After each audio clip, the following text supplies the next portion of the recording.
Blessings, blessings, blessings, everyone. Uh, can you hear? Can you hear me? Can you hear me?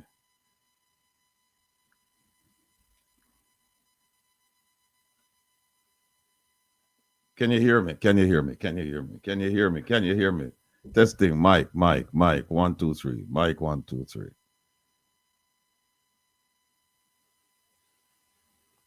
Anybody can hear me? Okay. Dart say yes. All right. Good. All right. Welcome, people. Welcome to we had the Reason with Rattigan thing, but it's Come Reason with Rattigan, otherwise known as the Dr. Ben Show. All right. So I want to just keep that in mind. So Dr. Ben is around here every Wednesday because your health is your wealth. And it don't make no sense we talk about politics and this and that, and we are dead inside. You know, we have to find a way to survive, to fight the good fight. So we could start out by bigging up some of the big people. Merle. Merle, man. Big up yourself, baby. Big up yourself, Merle. Beverly. Yeah, likewise, Beverly. Have a wonderful Wednesday night. Patel, yes. Jeffrey Worrell. And that Jeffrey is different from Jeffrey Tavares, Mr. Vumva Vumva V. So, Jeffrey, big up yourself. So, blessings. Uh, Rex, big up yourself. Artnell. Dorrit, yes, Miss D. Hope everything all right in the community. You know, Dart, give me a call tomorrow now because there's something you and I have to talk about regarding that individual. And I didn't do it yet. So give me a call tomorrow now, please. Joe Blogs, Early Bird, with him spanner. Yeah. Oh, Mr. Jeffrey Tavares, Vumva V, in the place. Cynthia B, bless up. Jeanette Letts, yes. Yvonne Riley, Barbara Giwa.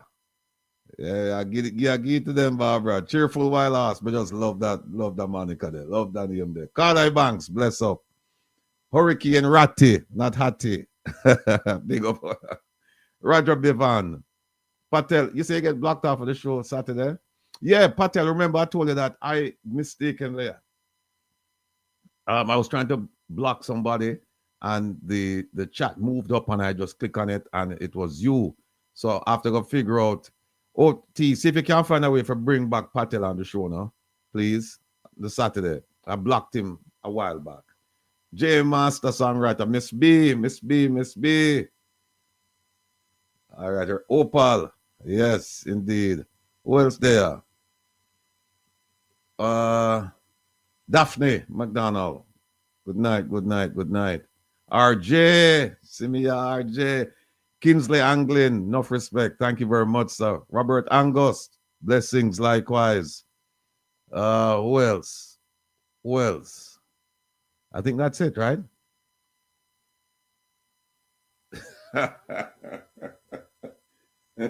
See, Jeffrey no good, you know.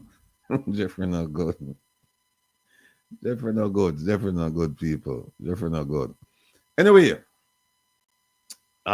so much to talk about. We might as well just bring on Dr. Ben right now to make him coffee him short. Dr. Ben, welcome. How you doing, sir? Oh, well, yeah. I can't hear you now. Yeah, man. Good to be here. Good to be here. Welcome everybody, and I hope we have a very lively show tonight. And I hope, as usual, it is informative and that persons came prepared to ask questions. Good, outstanding. Folks, a couple of announcements to make.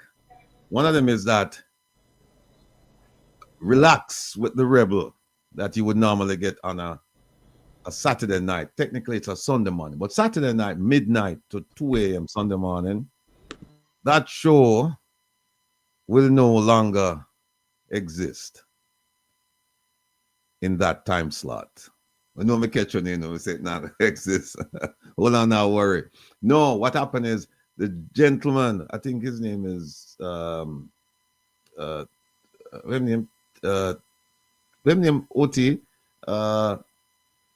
Tony Culture. Yeah, Tony Culture, I think that's his name.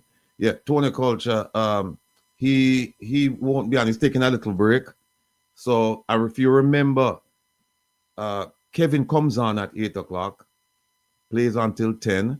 Then Tony Culture comes on, plays from 10 to midnight, and then I would come on at midnight to 2. Well, since Tony Culture is taking a break, I will take his slot until some future date. So I will be playing from 10 to midnight. So remember now, Reason with Rattigan on a Saturday will start at its usual time from 3 and will end at the usual time, 8 o'clock. Then Kevin will play from 8 to 10, and then I will come back. I will return, and I will play from 10 to midnight. So please tell your friends, your family member, your neighbor, everybody you know who would listen to Relax with the Rebel from midnight to 2. Tell them that it is now going to be broadcasted from 10 p.m. on a Saturday to midnight. We're going to come on 2 hours early. So please, please, I'll make the announcement again before we leave tonight. But please, because I know it's going to happen. You're going to have people come on at midnight, and they're going to be there, and they're going to be listening to music, but it's not music being played by me. It's music being played off of a playlist that the station has. So please tell everybody that. And oh, by the way, and this Saturday, you know what I play? Cora, big up yourself. Cora asked me to play some smooth jazz. And that is exactly what we're going to do. We're going to play some smooth jazz fused in with some reggae. So I just finished setting up the playlist, and it's an outstanding playlist. You're going to have fun. You're going to enjoy it. You're going to ask me for the playlist. Trust me. I am supremely confident in that. So that's one. The second thing is on Saturday, the radio station is going to come on because they're going to come on to announce in some way, the results of the musical jamboree we had last week with last week that spilled over into this week with Mr. Wildman. If you recall, Kevin, myself, and Mr. Wildman, we had a great time playing some 60s, 70s, 80s slow jams. And the radio station is going to come on management is going to come on my program on Saturday, and they're going to explain some numbers to you and some other things regarding the program. And you're going to be pleasantly surprised. Mr. Wildman,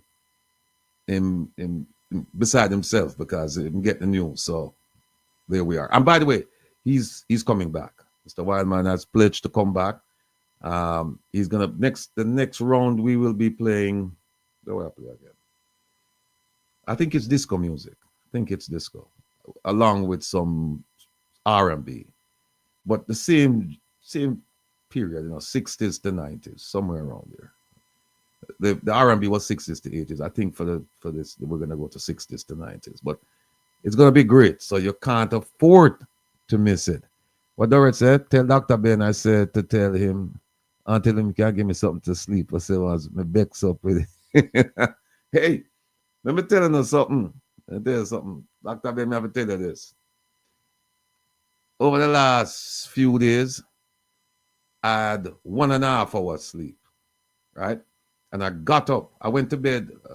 Today Wednesday. I went to bed Tuesday morning at about 2:30, and I was up before 4, and I had to do a 2-hour drive to go do some stuff with a client.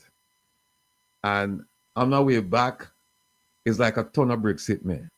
I couldn't make the journey back home for the 2 hours. I had to stop twice, 2 different rest stations. Cause I just couldn't. Every time I go on the highway, I just start feel like I'm fall asleep. So I just pull over. Stop and sleep. Yeah. And the first rest stop, I couldn't sleep because there was this strange person there. Just I run up and down, and I said, no, I can't sleep with this idiot.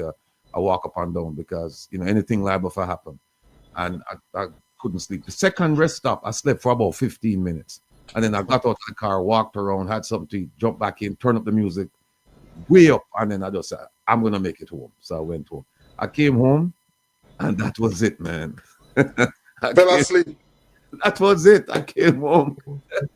It's the longest I've slept in, I don't know, 20 years. Wow. 30, longest I've slept. you know. So I know I'm paying the price because I feel sluggish, you know, does feel really, really sluggish. So I don't feel chipper, but I'll get over it. I'll probably go to bed 2 o'clock tomorrow morning and get up again 5, and then I'm back to normal. So that's where we are. And by the way, um, I must tell you, the valerian root, it actually does help. It does help, the valerian root. Yeah, you took some help with the Yeah, it rest. does help. Yeah, it does help because well, it'll give me like an extra hour or so and a better quality of sleep. So for all of you people out there who can't sleep, Dr. Bernard recommended valerian root to me, and the first time I took it, it didn't work, but I'm taking it. I'm taking it sparingly now. Every time I take it, it works. The only thing is the smell. The smell. Smell bad, man. Smell like Yeah. a dirty socks. Yeah, the smell. You have to get past the smell. Don't take the bottle and put it to your nose. Because if you do that, you won't take the tablet. Yeah, you don't want to drink it. Just I think even tomorrow, Friday, I have a lady that reached out to me that her son has a nerves issue, and she reached out to me and she said, "Man, she's tried so many things, and she tried that, of course, that has valerian, and it has some other herbs for nerves specifically. But she said, man, it really helped him. So she wanted about 2 packs of Right. that.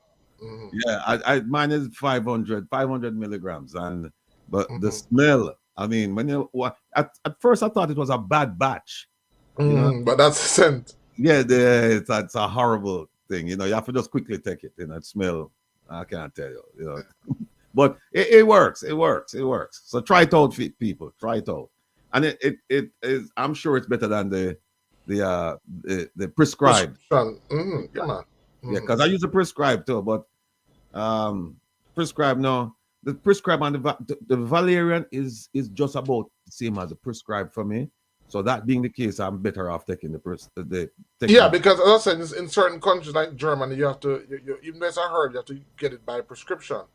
Right. There was a drug that was made from valerian, with a similar name. I don't remember the name of it. But it is that strong that they made a prescription drug from it. You know, it's very, very good. Okay. So Jeffrey Tavares, I say him can't sleep, him can't and nothing, need help. Help him, Doc, please. And all he needed is some good old valerian, man. I think he was going to say he need a good old and something else. It's a family-based program, folks, so we can't cross the line. Yeah. Jeffrey, you need help, so you know what to do, all right? Let me see here. I'll get on.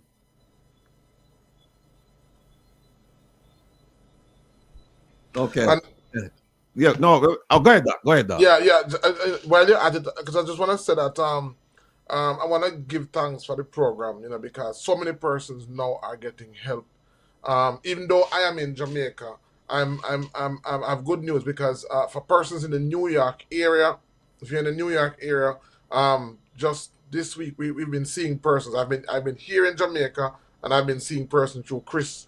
So that's good news. And then for persons in Florida, I don't have to travel all over the world, all these places anymore, because now we have persons in Florida, we have persons in New York. We have 2 persons in Florida, and we have about 2 persons in New York. So if anybody is in New York and they need to see me, then you know that can be arranged. So that's good because now I don't feel guilty that I have to travel to this, and I still plan to travel definitely, but I'm not under that pressure anymore that I have to be there physically. So that's really good.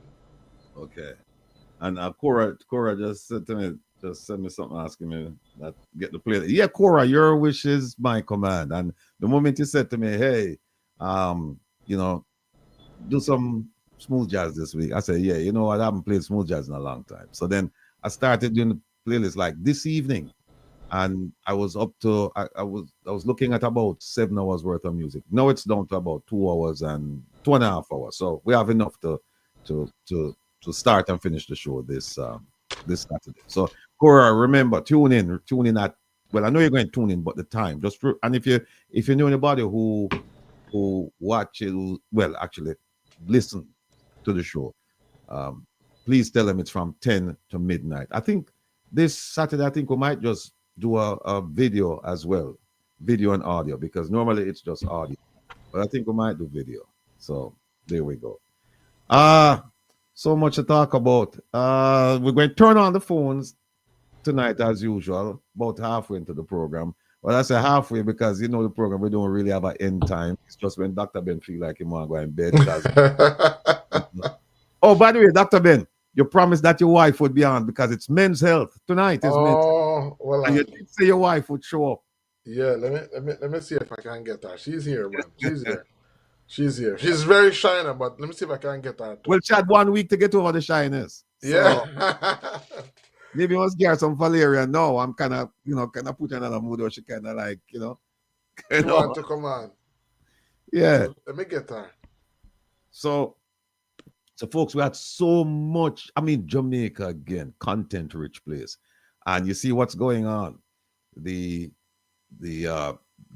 president, the newly installed president of the United States, he has made some executive orders, and they're affecting Jamaica. One of them is foreign aid. USAID is the main it's the hub for funding to foreign countries, in Jamaica at least. I'm sure about that. And their budget is going to be slashed. So all of those programs that they would have for inner city youths and do some stuff for social justice and this and that, those things will be gone. Also, in Florida, I think they've passed a law. They're getting ready to pass a law stating that if you're sending money home, remittances we're talking now, that you have to prove that you are a legal resident in the state. That's true. I thought that one was a rumor. Is that true? It's true. Yeah, it's true. And they said that the governor of Florida is saying that they're passing that law, and he believes that the federal government is going to pass something like that. So what that means is that all these people used to work and collect money on the table and send money home. That's because now when you go to Western Union, you're going to have to prove that you're in the country legally. And you don't want to take a chance. Well, first of all, if you go and you can't prove it, they're not going to send the money. But you go and you give them your name, you give them your ID, you give them your address. So they're coming to look for you. Exactly. They know where to find you. So, you know, that's going to be a problem. And then they have over 5,000 people that are in final removal, meaning that they're finished with their appeals and a judge has ruled that they must be deported or removed and sent home to Jamaica. 5,000? 5,000. And they're looking for them now. So, as soon as they grab them, they're out. They're not even going to get a hearing. Because those hearings, those folks in final removal, their hearings are over. And that's not to talk about the ones who are in removal, but the removal is not finalized yet. Because when they grab them, it's going to be a problem. So Ratty, you see some dark days ahead for Jamaica in terms of economics. Very dark days ahead, because first of all, the budget going to get slashed. Second thing is they're going to be sending home people. Third, remittances will be slashed. So you know what they're going to do. So now the only thing you can depend on Jamaica now is tourism. And if the U.S. government issues a travel advisory, and they might very well do it and up it from a 3 to a 4, finish. It's finished, because what that means is it's telling Americans, do not go to Jamaica. So now how you get money now? No tourism, no aid.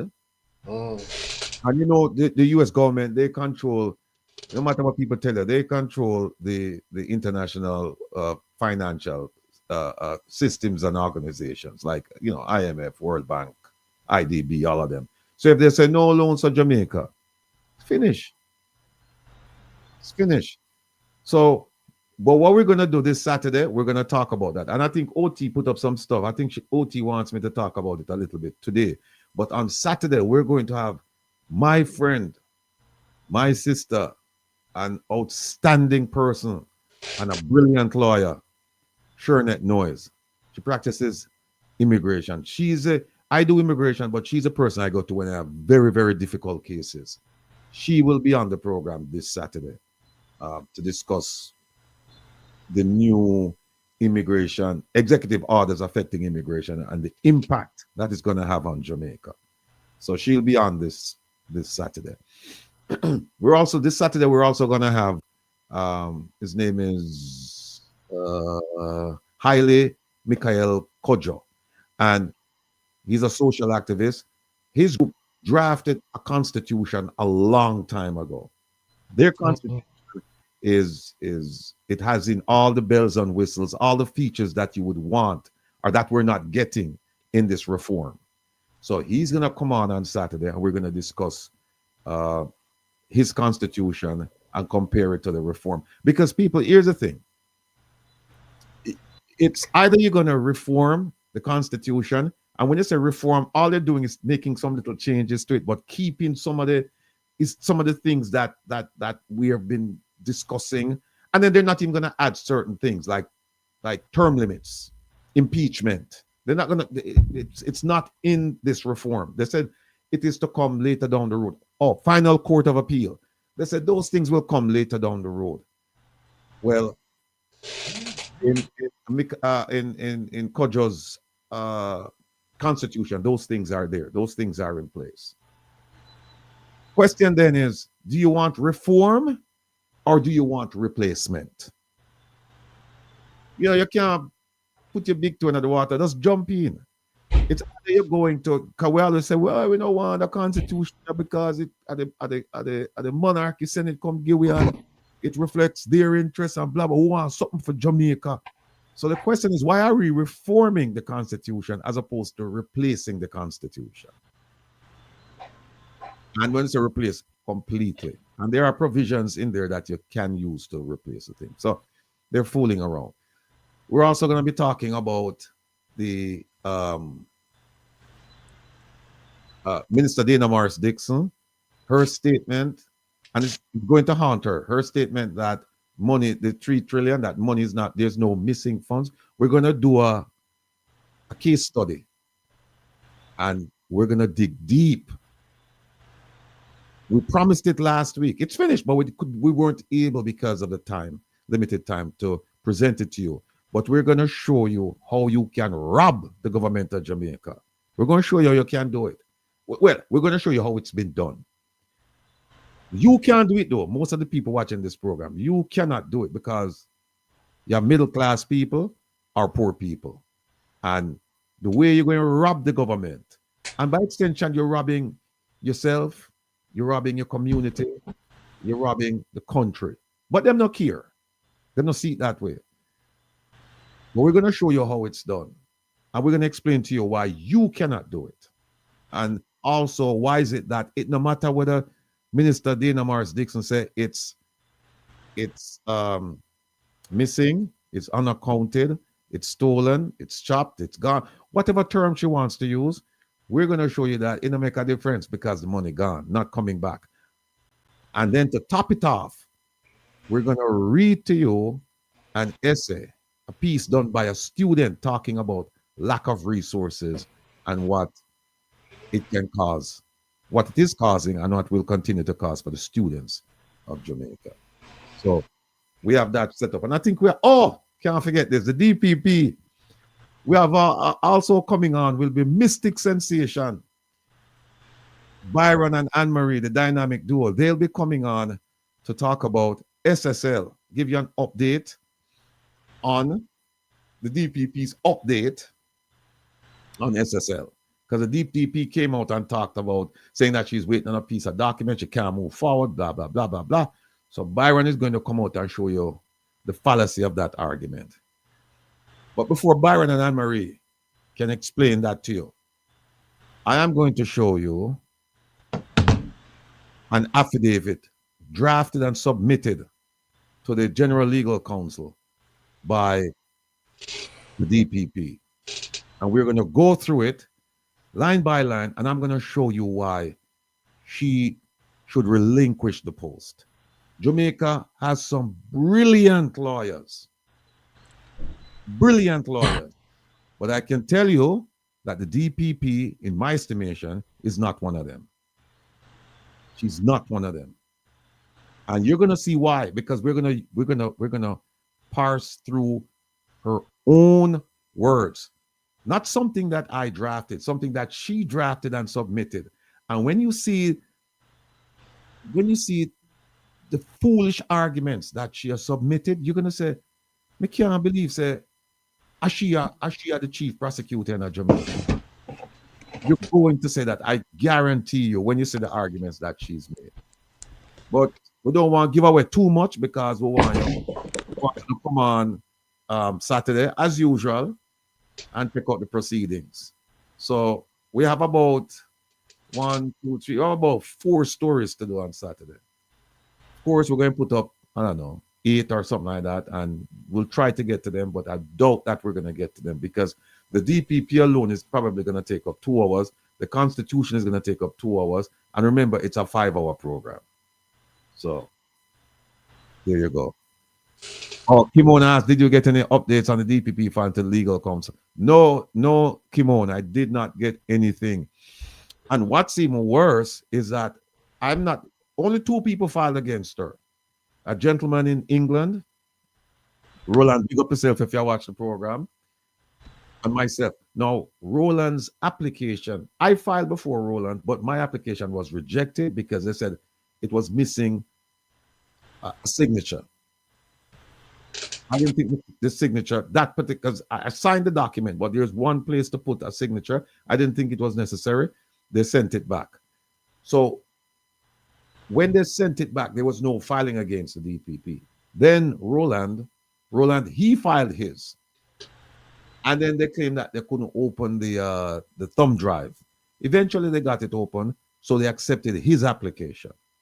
Then I turned around and I filed my application, which was accepted. So Roland, I filed before him, but his application was accepted before mine because mine was the first time I filed, it was rejected. So we have 2 applications pending. So you would think that when they're sending out the notification, they would send a notification to him as well. Well, as of now, as of this moment, he has not received anything from the GLC. I have. He has not. And every attorney I've spoken to in Jamaica, they said, no, every person who filed a complaint against the DPP with the GLC must be notified the same way I was notified. And he has not. So we don't know what's going on there, you know. And then just tonight I was told by a well-known attorney that the process that they're employing, there is something wrong with it. It's not set up to get to the truth. It's set up to help out your friends then. So if there's an attorney who's liked by members of the panel, known or related, I don't know, that they might get some leeway that others wouldn't. So we'll see what's going on. I'm trying to think what else. Did I leave anything out?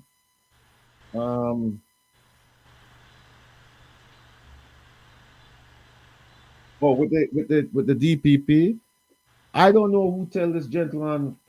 Mr. Jeremy Christopher Taylor. I don't know who tell him that he must put affidavit as support the DPP because him just as much as Atwater as she is, because she's the one who says she and Jeremy used to work with tainted juries. So now him go now and him go do an affidavit. She the one, him the one, and them send him to me are the worst thing because we're gonna put them up and we're gonna go through them and show you exactly what's going on with these folks. This past Monday,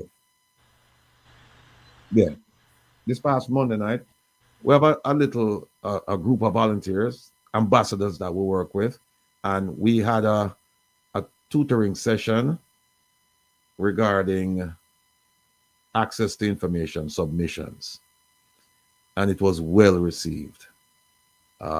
These people are diehards. They want to see the best for Jamaica. And they're looking at various angles and ways and means to get the government to do what it was elected to do. So they said, look, Rattigan, since you file so many ATIs and you're up late at night to do this, talk to us and give us a sense of how it should be done. Now, some of those folks, they had filed ATIs, we're not calling them, they had filed ATIs before, and they didn't get any response. So now we're going to do it as a group. We're going to start sending out these ATIs. I hope within the next couple of weeks to do it on the Saturday program, because I think it's important that everybody gets a chance to see what we're, at least some of the things we're doing, and how they can pitch in and help to hold government accountable. I did a program a while back on how to file ATIs, but the one I did on Monday, it's more comprehensive, because we looked at 3 ways to file your ATIs, and we looked at the advantages and the disadvantages of choosing one over the other. We also went through the law itself, and then we put up some examples of the responses and how to appeal to the tribunal if you don't get the information that you requested. So we went through all of that. And I tell you, these people, man, I mean, I have to give them their props. Some of them we spoke on Tuesday, and they have filed ATIs already. They have filed ATIs already. It's pretty straightforward, but you just have to just tell yourself you're going to do it. That's the biggest challenge I see, that people, they think too long, too hard about filing an ATI. And if you have a problem exposing yourself, you can just use different emails, or we have an email at OJLDF that you can use. You know, you can send it through our email, and it will go down there. And if you don't get a response, at least we are keeping track of it. JAMP is also a good place to file ATIs through, but keep in mind that JAMP doesn't keep track, and JAMP will not advocate on your behalf. JAMP is not going to file an appeal or going to check on your appeal. And you can understand why, because JAMP is involved with a whole range of things in Jamaica.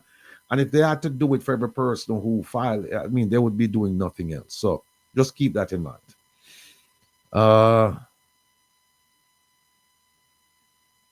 What Kimonta, can you imagine the person who filed against fail away and at the filing period and it was rejected? Yeah, Kimonta, he's not happy. He's not happy. He sent me an email today, and we had a conversation today, and he's not happy. When will you address the migration exodus problem? You said this Saturday, Mark Pierre. This Saturday we're going to address that. So tell everybody you know to tune in to Reason with Rattigan this Saturday, because we're going to be talking about the impact of the executive order regarding immigration matters. So we're going to be talking about that, and we're going to be giving some advice as well, that in case you're approached, you're engaged by ICE or other law enforcement personnel, what you should do and what you should not do. We're going to talk about that this Saturday. So you cannot miss it, especially if you have family or friends, or even if you are undocumented. You have to listen to this, because we're going to give you some valuable advice. And of course, you can reach out to us if you ever get contacted by these folks. So, because you do have rights. All right. Let me see what else before we jump into the men's health thing.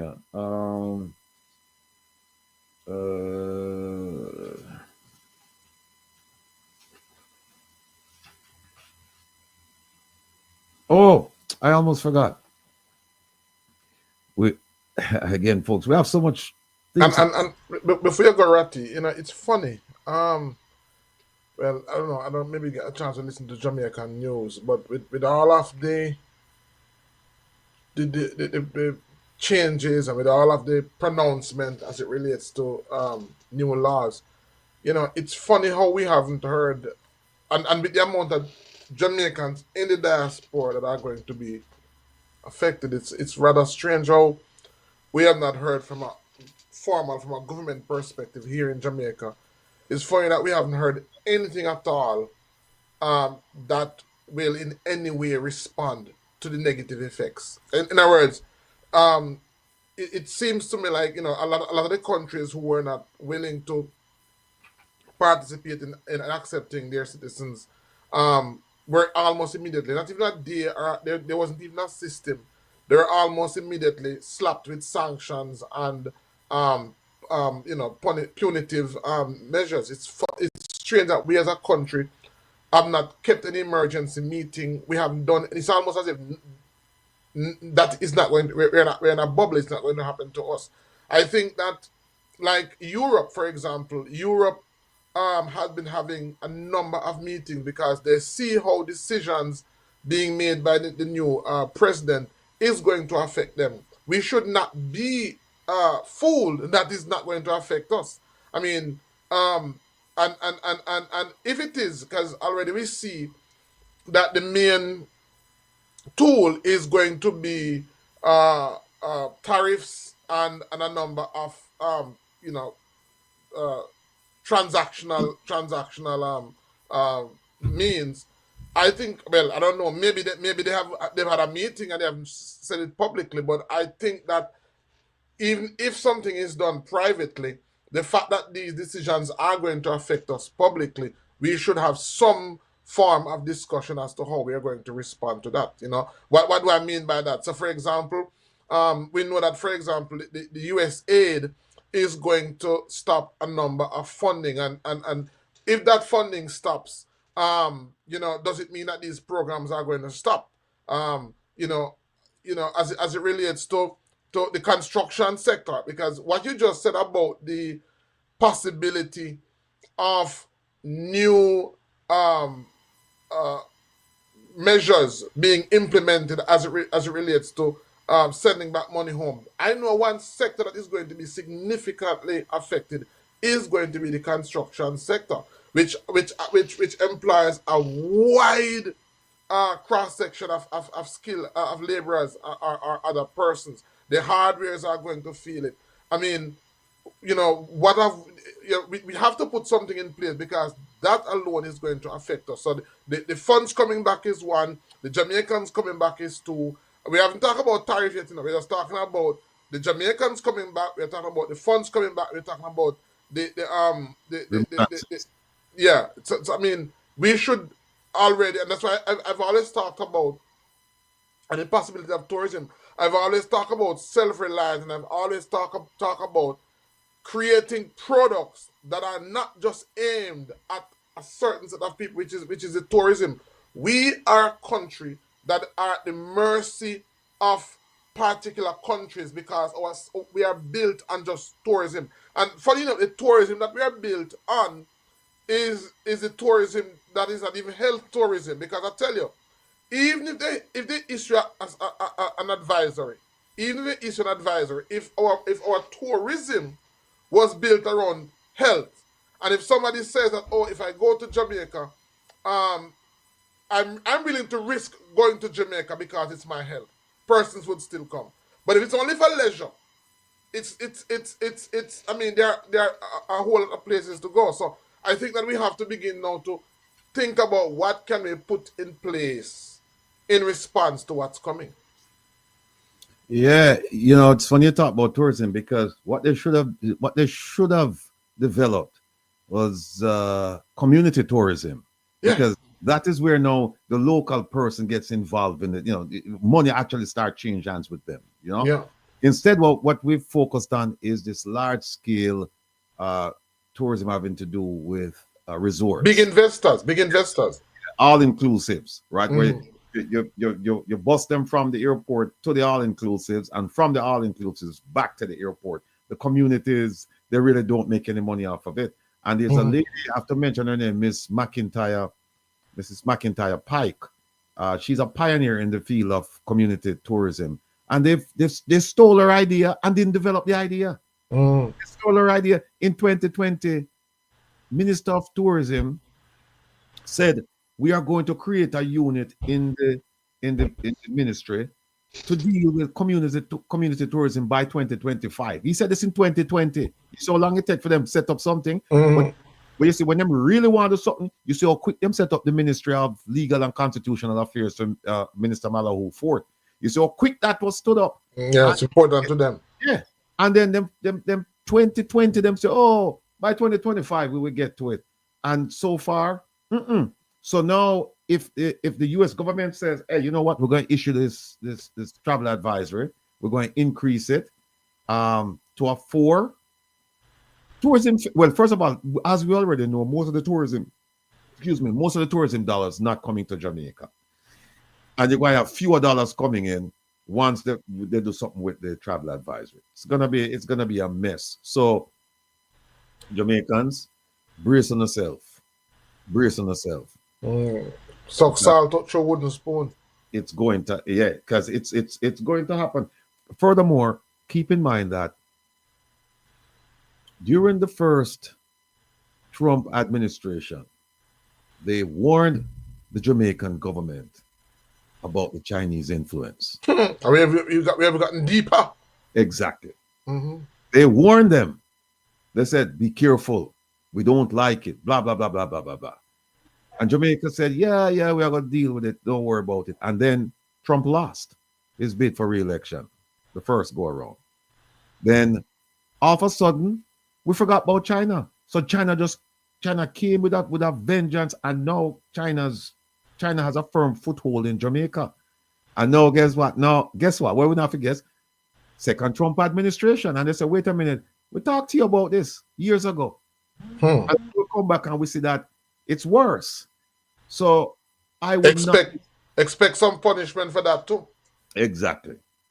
And then also, the Prime Minister is busy to try to cover him, you know what, because whatever he has done, the US government knows about it. Whatever money transfers, whatever the deed is that he's done, and him no want nobody know, they know about it. And so when them call the shots, him have to dance. So right now, I don't think he and I, we're not sleeping. We're not getting a regular 8-hour stretch at night, but for different reasons. He's not doing it because he might worry, he might fret when them all come to him and say, hey, your turn, So he's at their mercy right now. And I don't know how he's going to get out of it. But then we also have to talk about we're looking at the attendance for parliamentarians.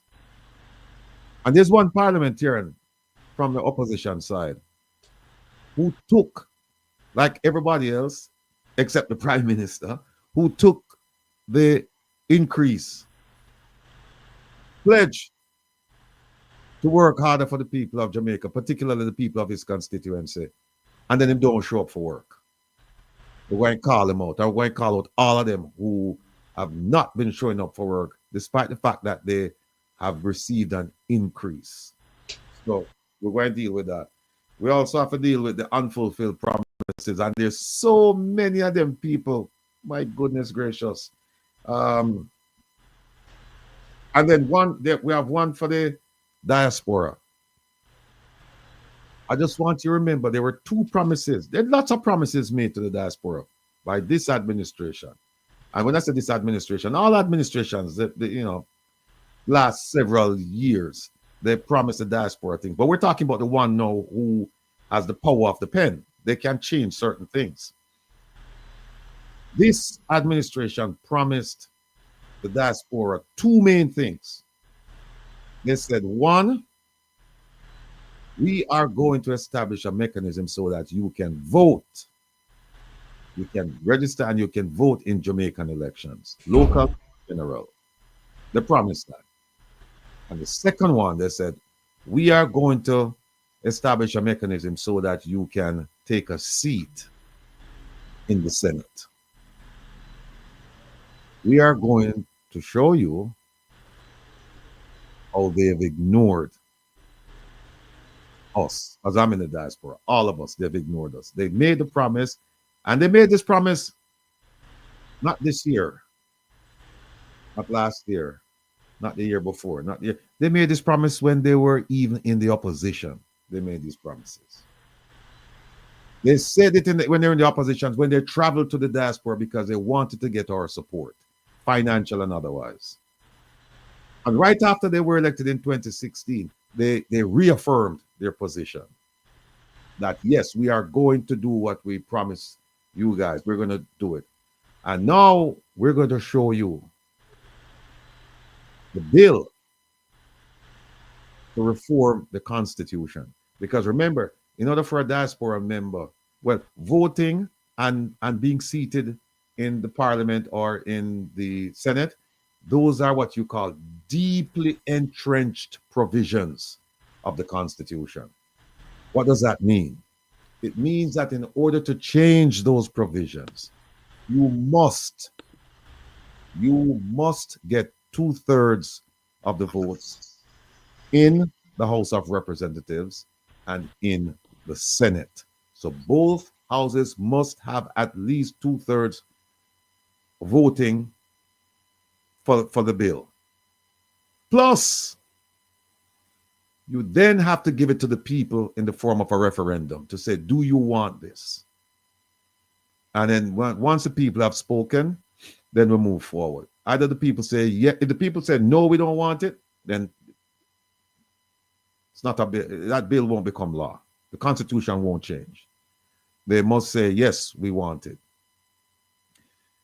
So those things have to take place before a diaspora member can register and vote from overseas and take a seat in the Senate.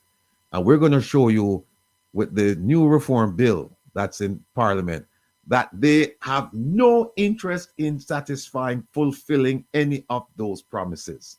None. And we're going to show you the language. Because them can't say, I just lie, we are lie. We are going to show you the language. We're going to show you what the report, what the Reform Committee, Constitutional Reform Committee, we're going to show you their report. And then we're going to show you the bill. Because it's slightly different. They have some things in the bill that they didn't have, or they refine, the bill is a refinement of the report. So if you read the report, please do not think that that is the bill. Please, because there's some things have been changed. You have to read both of them. Or if you're going to read only one, read the bill. Don't read the report. But if you want to be, if you want to have a broad view of what the Constitutional Reform Committee did and the bill, then read both documents. Again, you should read both documents. But if you can only read one, read the bill. And if you read the bill, you'll see where the diaspora, where do we fit in the grand scheme of taking a seat in the Senate and voting in Jamaican elections. You will see what this government has done despite the promises that they've made. So we have a lot to cover this Saturday. And like I said, I don't think we're going to be able to do it because, you know, I tell you, Dr. Ben, we used to go from 3 till, I don't know, 10, 11. And then people say, boy, the show too long, blah, blah. And then some people, then we'll cut it back to 8. And some people know me attack. I have a good friend, Patrick, while listen. Them call me and say, oh, what you do? Oh, you cut back the program. Boy, I feel cheated. I feel like, you know, give you your all. I mean, I said, no, but, you know, the program, me no mind doing it. But we said, no. Plus also, we have to support Kevin because Kevin have to leave our program because him come on from 8 to 10. So we said, no, you know what happened? The whole way up on Reggae Global Radio, all way our colleagues, what we are going to do, instead of trying to split the crowd, we're going to just finish up at 8, support Kevin from 8 to 10. Right. And then come back and support me from midnight to 2. But now we're going to support me from 10 to midnight. So that's why we cut it back. And I'm telling you, 5 hours, when you say 5 hours, it feels like a long time. But once you get into the program, you realize that it's not a long time. for the amount of material that we have To cover. to cover. Right. It's just not a long time. And that's why we don't take phone calls, because you take phone calls over there. So forget it. Because if you do a segment that is really controversial, people going to call in. And Yeah. once you call in, then you can't get to the other segments. So, and even with no phone calls, we still can't finish. Still cannot finish. So anyway, folks, that is what we are gonna do. We have a segment. We have that segment. We have a presentation tonight by Dr. Ben regarding men's health. We did one last week on women's health, and it was well received. Well received. And all of my friends who want call will call me for me ask Dr. Ben question. The phone line I go open so they can call Dr. Ben directly. Because I don't know who I thought. There's a dear friend of mine. I don't know Dr. Ben, but sometimes she's afraid to ask some of her questions them. So she will call me and say, "Hey, why you ask Dr. Ben?" I said, "No, call him. He's here, call him." Yes. So and she'll listen, me know so she'll listen. So Dr. Ben, welcome again, sir. As you know, the program is your one, So, if you don't need an introduction, just go ahead and do your thing. Yes, as I said, it's good to be here. It's always a pleasure to be here and to just reach out to persons. As I said, that our goal is to reach as many persons as is possible. And the greatest weapon against sickness and disease is education and medication. And so we always promote education, and we try to do that through different platforms. As I said, that one of the things that we have done is that I'm grateful that we now have we've been building up a team base, because it's very difficult to do what we do. I'm almost on the phone nearly all the time, because I use the phone to do a lot of consultation with different persons all over the world. But I'm grateful that we now have a team. For persons, if you're watching and you're in Kingston and you'd want to access our services. As a matter of fact, we have one of our colleagues in Kingston that do house to house. So he'll actually come to you wherever you are in Kingston. He'll come to you, and when he comes to you, then I'm able to see you through him. We have Chris in New York. We have Sean in Florida, and we do have some more persons. So that's basically one of the ways that we've been able to reach more persons. We're still looking for more persons. We have a program. We have a school called the Boston Institute of Natural Medicine, and that school is basically designed to teach natural medicine um, in what we call a traditional way, because there's different way of teaching herbalism, and basically there's three ways that we deliver that program. So there's an online program where it's structured, it's sequential, it's systematic, where persons get to go through the course sequentially and systematically.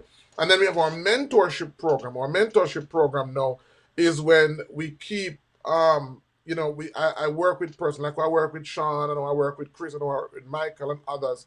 I'm able to work with persons to basically they get a hands-on. So there's a theory, there's a hands-on, and then we have workshops that we invite persons to. We have one coming up in March 22 to 28, I believe, where you come, and in that setting we bring you into the wild, and we show you herbs. We show you how to combine them, how to make formulas, that type of thing. And I'm also happy because with what is happening, one of my vision has been to see in Jamaica where we have traditional medicine practiced alongside Western medicine. And I must say that I believe that even the new policies that are being implemented is going to affect health, is going to affect access to medication, is going to affect access to prescription medication. And so that is why I've been saying for all of this time that as Jamaican and as Jamaica, one thing that we have to push and promote is that we have benefited from natural medicine in the past. And so what we need to do is that we need to be responsible, and we need to have a unit within the Ministry of Health dedicated to natural medicine, where it is structured and it is an option for persons who want that option as well.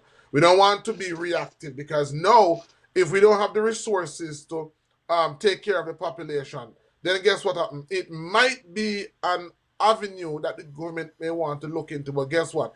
it's going to be approached from the perspective of a crisis. And we should never allow crisis to force us to make decisions. We should make decisions willingly. And so, seeing seeing what is coming and what is happening, I realize that I can't wait on the government to do something like this. We have to do it. And then that brings us into food security. Because a lot of times we depend on foods to be exported. So if we plant our food, it has to be exported for us to make money from it. We have not invested enough, we have not spent enough time to create value added products from from the produce that we plant. And I believe that because of that, we depend on imports. And so what happened is that we typically wait until our back is against the wall for us to act. And so I believe we need to, implement some of these things. And this is some of what I believe that we need to put in place. Doc, hold on a second there. Morris Williams about interesting comment. Him say, can't sleep? Try listen to Dr. Andrew Holness for 5 minutes if you can stop his annoying diatribe. Morris, that'll keep me awake. Because me take note of everything him say. And as soon as I'm done, I'm trying to respond. Yeah. So no, me not sleep when him attack. And you mentioned your associates, and you mentioned Christian and Michael. I think two of them are here with us. OT, can bring them on, please? Okay, we have, who is that? Chris? Who is that? Oh, there's Sean. Sean and Chris. Okay, yeah. Okay. All right, gentlemen, welcome. Good evening. Good evening. Good evening. Good evening. Thank you, Ratty. Thank you, Dr. Ben. Yeah, man. Welcome. Right. So, guys, these are two of the persons that that help us to make it happen. Sean, you still in a travel status or no? I am in a very terrible status, Ratty. You wouldn't guess where I am actually. The last week you were in Cuba. Are you still in Cuba? Yes, I am still in Cuba. It's funny, I was just reading this article where they're sending 30,000 people to Guantanamo Bay, piggybacking on your thing. So in fact, I have to be using a VPN to be here, but thankfully I'll be back in Miami on Saturday, and this connection will not continue. So I'm here to give as much as I can tonight. Thank you for having me so much. Yeah, it's a big deal, this immigration thing, but I know we're off that topic, but so much people are mad at me because I'm like, fix Jamaica. Yes. So much Jamaicans are mad at me, but I'm like, why don't we work on fixing Jamaica? How about that? What? I'm gonna leave it alone. Chris, bless you. Night. What are you doing? All is well? All is well. Can't complain. Likewise. Who's going to listen? I was just here taking in some of the things that you've been saying, and yeah, I like how your brain think. Without much sleep, that's what happens, Listen, I see people throwing out options left, right, and center for you. So you have to start telling us, choose one, tell us how it works and whatnot, Right. Most definitely. But it is my pleasure as usual to be here. I'm looking forward to tonight's proceedings, and hopefully we all learn something. Yeah, no, we will. And I tell you what, though, the program, it's picking up traction, because I think last week, OT, who produces the program, she reached out to me and she said something like over 1,000 people watched it last week. Wow. Yeah, I forgot the exact number. So don't watch the number of people actually watch it. That's just the chat, I believe. The number we're looking at up there. But she'll give me the number as soon as we get off. But it's picking up steam, considering that this program is it's been in existence now, I think 2 months or something like that. Two months. No, what 2 months? What 2.5 months? 2.5 months, right? 10 weeks, right? Right. Yeah. Go on. So look, gentlemen, I'm gonna turn it over to you because it's about Men's Week or Men's Health. Yeah. We want the men them to come tonight because there are a number of issues affecting the men. So we're gonna talk about the sexual reproductive area as it relates to men. And as I said, funny enough, a lot of men don't like to talk about their Take the shame out of the eye, man. You know what I mean? Stop yeah. suffering silence. Yes, You a lot of understand? men don't want to are afraid. And we see a lot of men who come to us, and what are the major conditions that we see? So we see prostate enlargement, we see erectile dysfunction, Dysfunction. low sperm count, and we also see premature ejaculation. But maybe that premature ejaculation is on the lower end in terms of the amount of men we see that come to us as related to that. And so we have some Also, herbs that no, but hold on a sec. Also, bear in mind, and it ties into some of these things also. As we mhm, age, we also lose testosterone. So that's also something that that is a affects us factor, all, right? right? And there are ways and means to combat it, and I think we should also explore that a bit too. All right. So Roger is asking, Dr. Ben, are there any natural medicine that address joint issues like rheumatoid arthritis, osteoarthritis, etc.? Definitely, Roger. Sarsaparilla off the top of my head. Um, Yes, yeah. but we want to look at the age, the age of the man and the type of food that he's eating. So there are natural remedies, as Chris alluded to, that there's rheumatoid arthritis, there's sarsaparilla, but there's rheumatoid arthritis and there's osteoarthritis, which are basically two different types of arthritis. For rheumatoid arthritis, even though there are arthritis, which is basically inflammation, um, they are different. Rheumatoid arthritis is more, it affects the not just the bone, but it also affects the musculoskeletal nerve.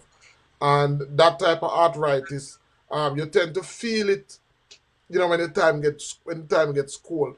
And so what you want to do is you want to avoid cold climates. A lot of persons, first of all, who be in a lot of cold water, you want to transition to a warm water. Or if you don't want to bathe in warm water, you want to bathe preferably in the warmer part of the day and not bathe too late in the evenings.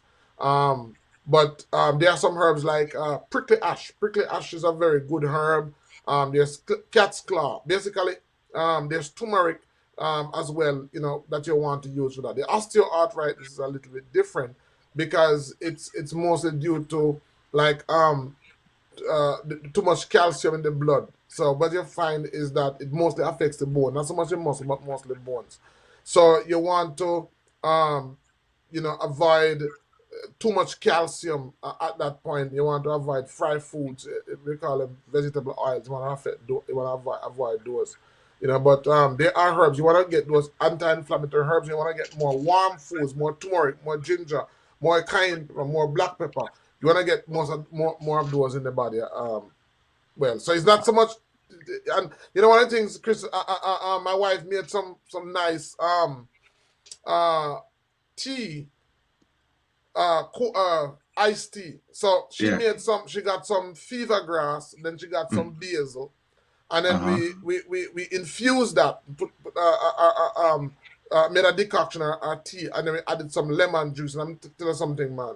I Refreshing. want some right now. So I'm saying that to say that a lot of times we don't have to drink the herbs as medicines. Listen, We can yeah, consume them as food. So we can make iced teas and we yeah. can consume them.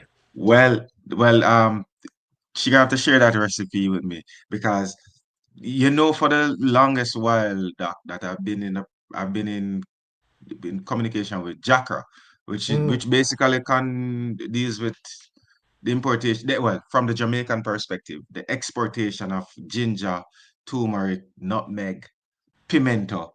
mhm. They also deal with coffee and all of that stuff. But I had applied for my license Right. to the thing there, and it finally came through today. They finally gave me a call.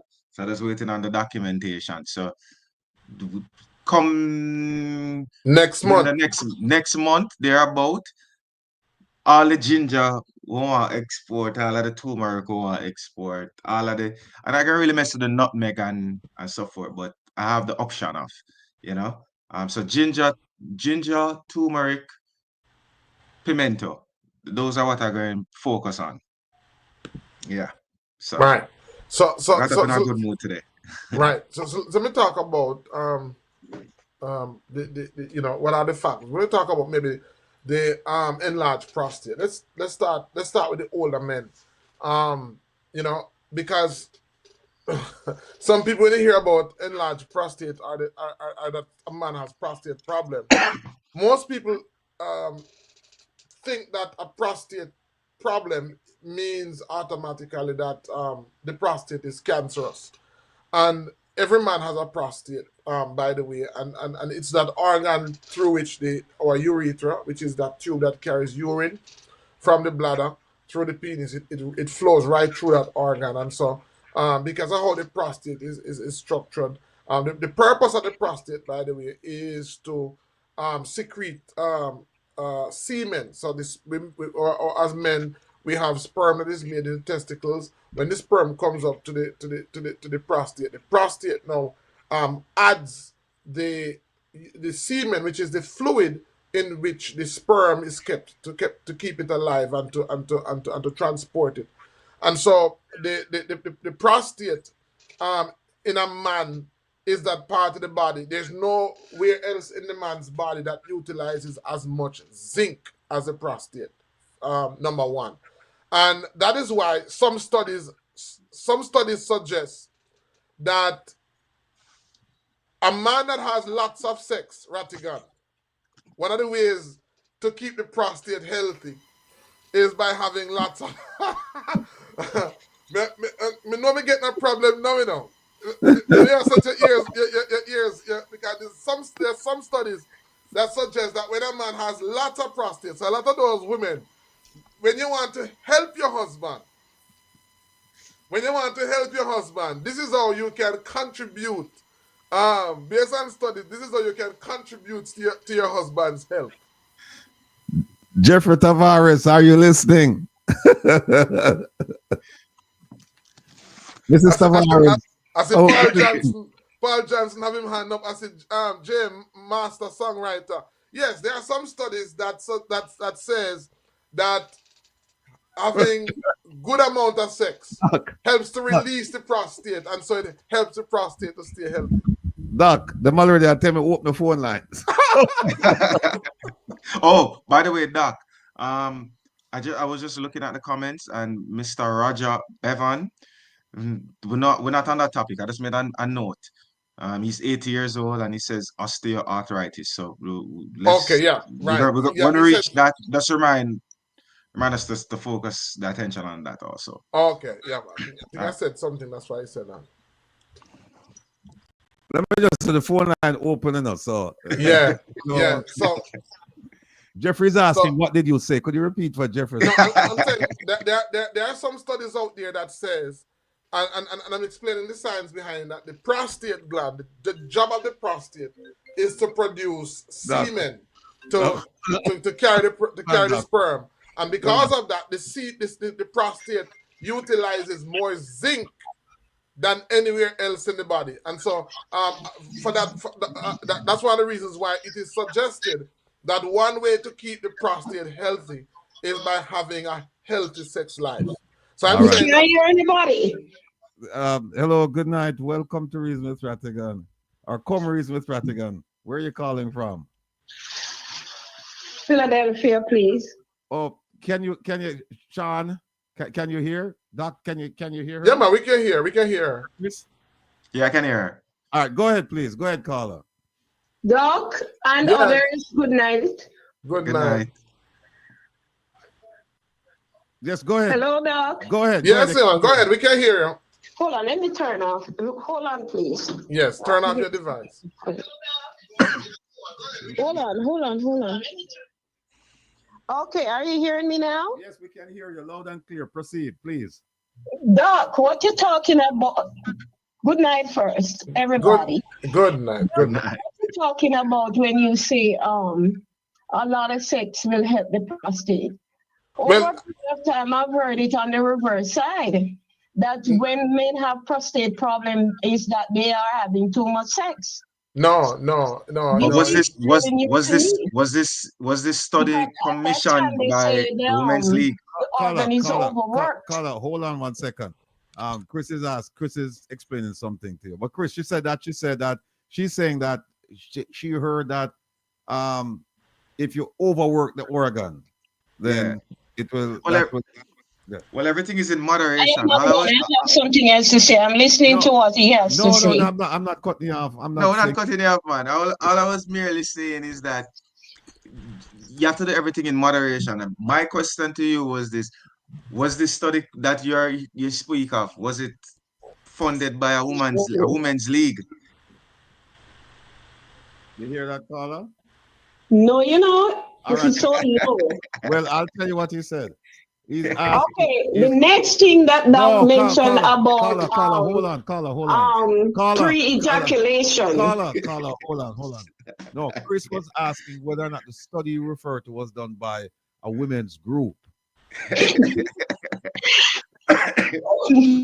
been hearing this period of time, people saying that is when the man have problem with the prostate, and it's strange to really to hear Doc say the reverse. No, man. As a matter of fact, I think Harvard University, among the many respected sources, Harvard University is one of them that based on their studies say that regular ejaculation, that to be used with the term that they use, regular ejaculation is helpful for the prostate. So I'm saying sex because some men may ejaculate through other means, but we know that what leads to that should be sexual activity, but it's actually regular ejaculation that helps the prostate. Carla, you have your device turned up. I can hear it.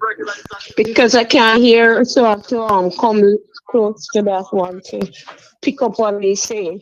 Tell me when I can talk about the other question. You can go ahead with the other question.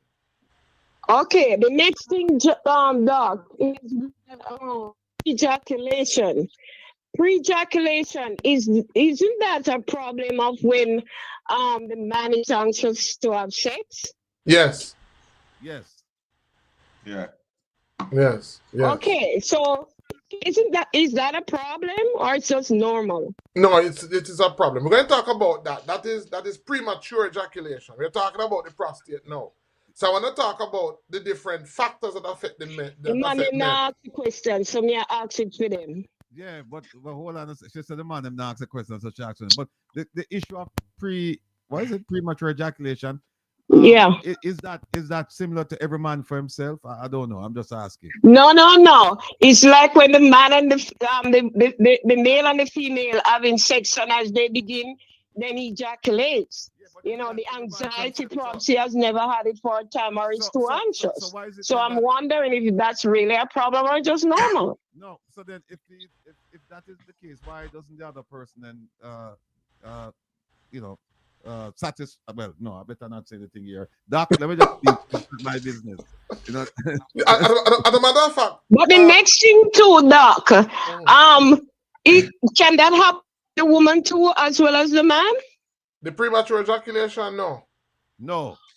That wouldn't be a problem for men. Wouldn't see that as a problem for women either. Because the woman physiology is very different. Yeah. Than the man's. As a matter of fact, as I was saying, that what do you say?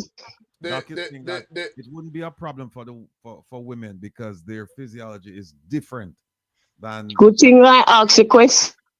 Tell us the man didn't ask no question. Man, them shy man. No, I sleep.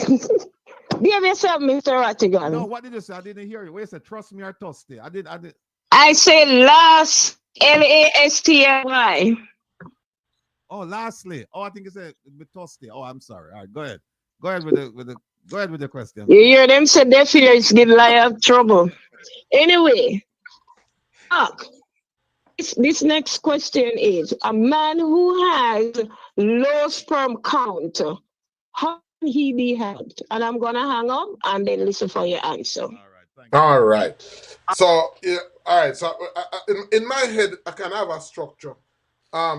So I was gonna deal with that, but let me just answer it as you ask. If a man has low sperm count, because remember we said that for a man, um, uh, zinc is very important for him. So what he needs to do is that he needs to increase his zinc intake. For a man, zinc is very important. Once your zinc level as a man starts to go down, and then as I said, I'm gonna answer it, but I'm gonna talk about it further in the show because there are three factors that affect a man as it relates to his sperm. So there's low sperm count, and there is low sperm motility, which means a man can be producing the appropriate volume of sperm, but they are moving slow.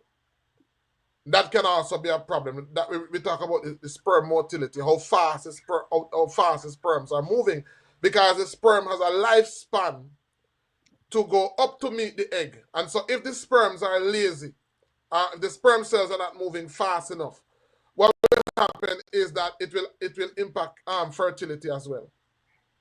But yeah, essentially by the time the sperm reaches the egg shop lock, you understand? Yeah, the sperm sometimes the sperm dead before it reach. And this typically happens with a lot of older men, and that's where you find most younger men who are younger, their sperms are much more virulent. They can move fast enough. As you get older, they talk about the soldiers move march slower. So there are things that you can do also that can help the soldiers to march a little faster. Doc, and Sean, listen, Chris, let me bring back Sean. Sean, I have problems down here. The maybe we should have Sean jumping on this one because his line of communication his connection is not that great. But Jeffrey Tavares is asking, what can Dr. Ben give to a man who come quick? And then I see there's a response. You have another doctor in the chat here, you know. Joe Blogs said, give him gungo pill. Now, Doc, can you talk to us about this? Sean, can you talk to us about this? Because we want to hear from you, because we haven't heard from you, man. You're dropping off a lot. What would you suggest for somebody who I don't want to put words in Jeffrey's mouth now. Let me put back Oti, put back the question, please. No, put back Jeffrey's question so that Sean can see. All right, there it is, Sean. The solution I found to people who come quick is just to come again, honestly. It's the facts. You should be able to do it more than once. If you can't do it more than once, you're not doing it right. So, come again. Sean, listen. In a lot of cases, remember, men reach our physical peak early, right? In terms of age-wise. So yes, I don't. For a lot of persons, remember that the days when you ejaculate and rise back to the occasion immediately, the peak time for that is between the ages of like roughly 18 to 25, right? So it's still going to require patience on the female part, right, to get him back up to speed. So, and as for the gungo pill, right, there's an adverse effect based on second-hand knowledge about gungo pill. It is a serious diuretic, so careful. It's something. I guess we have to take a poll. I think we have to get individual people. Yeah, we're gonna have to go person by person on this one. Yeah, but I don't find that to be the case. That 18 or 25 might be your peak. No, man, it is. It doesn't mean I'm not saying that in your 40s, 50s you cannot do it. I'm just saying it's your peak. Just like how a woman in terms of fertility, not that a 40-year-old lady can have a child, but we know that It's an exception, not the norm. it's not the norm. So try to be exceptional then. All right. See? But we should strive that for before you excellence. yeah, but that before you, I know, you know what, that finished because Judith just put, Judith Love Parks just put, yeah, so I thought somebody would ask, when you say more frequent is a relative word. What is frequent? Thank you. Frequency. You And have to be having sex. the Harvard study says that having a man should try to ejaculate 21 times or more per month. Exactly. Yeah. So 3 sevens is what? 3 sevens. So that's 21 divided by 4 is how much? So no, but based on a normal female cycle. So that's once a day. And then her cycle kicks in. Right. No, I'm saying for the man needs to ejaculate at least 21 times for the month. Yeah, but I'm saying but it still works out to a regular female cycle. We getting it once a day from them. Well, right, but so 21 divided by 4 is much. 5 4s is 20. That's roughly about 4 times a week. So I put that out there. So 4 times a week. So what we're saying, and I wanted to say that because a lot of women are in the habit of saying that they have headaches, and a lot of women are in the habit of saying that you know, a lot of women. I mean, so this is medically. This is for non-jokers. This is medically. 4 times, roughly 4 times a week, for some women. Thank That you. would be. I need to get. Is that realistic or is that being too much? How? If that's what we need to stay healthy, how is it be too much, Doc? Then the question remains then. She probably have to outsource. You said outsourcing, Chris. I'm just trying to find solutions here. You understand? Yeah, and I want to continue this conversation because I blame the women. I mean, too often, sex is too transactional. You know, it's like, I'm gonna have some sex if you pay the bills, or I'm gonna have some sex if you take out the garbage, or we're gonna have sex this morning. It's a little too transactional. Yeah. But can you answer that question, Doc? Yes. Somebody, it's been posted a couple of times about what is gungo pill. Well, I can't speak to it. I've never seen it, never recommend it. I don't know what gungo pill is. I've not heard of that either. I've heard of the stones. Gungo pill is just like how you would have. I've never seen it, but I've heard cases of it. Gungo pill is just like how. Yeah, no man. Yeah, but is it a herbal product or is it a pharmaceutical Doc, product? I can't tell you. And how I heard about it is it was a nightmare case, right? That's how I found out that it is also one of the side effects of it is that it makes you use the bathroom. Right. So It was a nightmare I don't know what it case. is. So Yeah, I've seen it. I've never used it. Never used it. I've seen let me do a quick Google search to find out the ingredients. I think it's a pharmaceutical. But it's for, somebody mentioned that it's for, oh, there it is. It's for nerves, to calm your nerves. But okay, I never seen it. But and I said the persons, Hey, nobody should be in the habit of just buying, especially products like that, because when we talk about sexuality, there are a number of factors that affect sexuality. One of them is physical factors, and most time when a man has problem with erection, it's due to physical factors. It's due to cardiovascular issues, one of the main factors. And so nobody should ever take something without being guided by a healthcare provider, because whereas they may be trying to help with their sexuality, they may be doing a lot to hurt themselves. So it's something that one has to be very careful. I've heard that. That'll make you yawn. I've heard that. Hey, Yeah, that's the common side effect. See, Mr. Biggs, I sent a message to you there.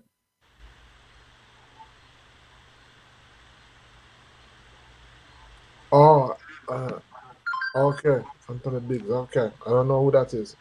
Yeah, man. Well, We talked. No, me and you talked to him. Me and you talked to Mr. Biggs one time. okay, Yeah, we okay. talked. I think it was week before last. Me and you talked to him. Right, so, okay.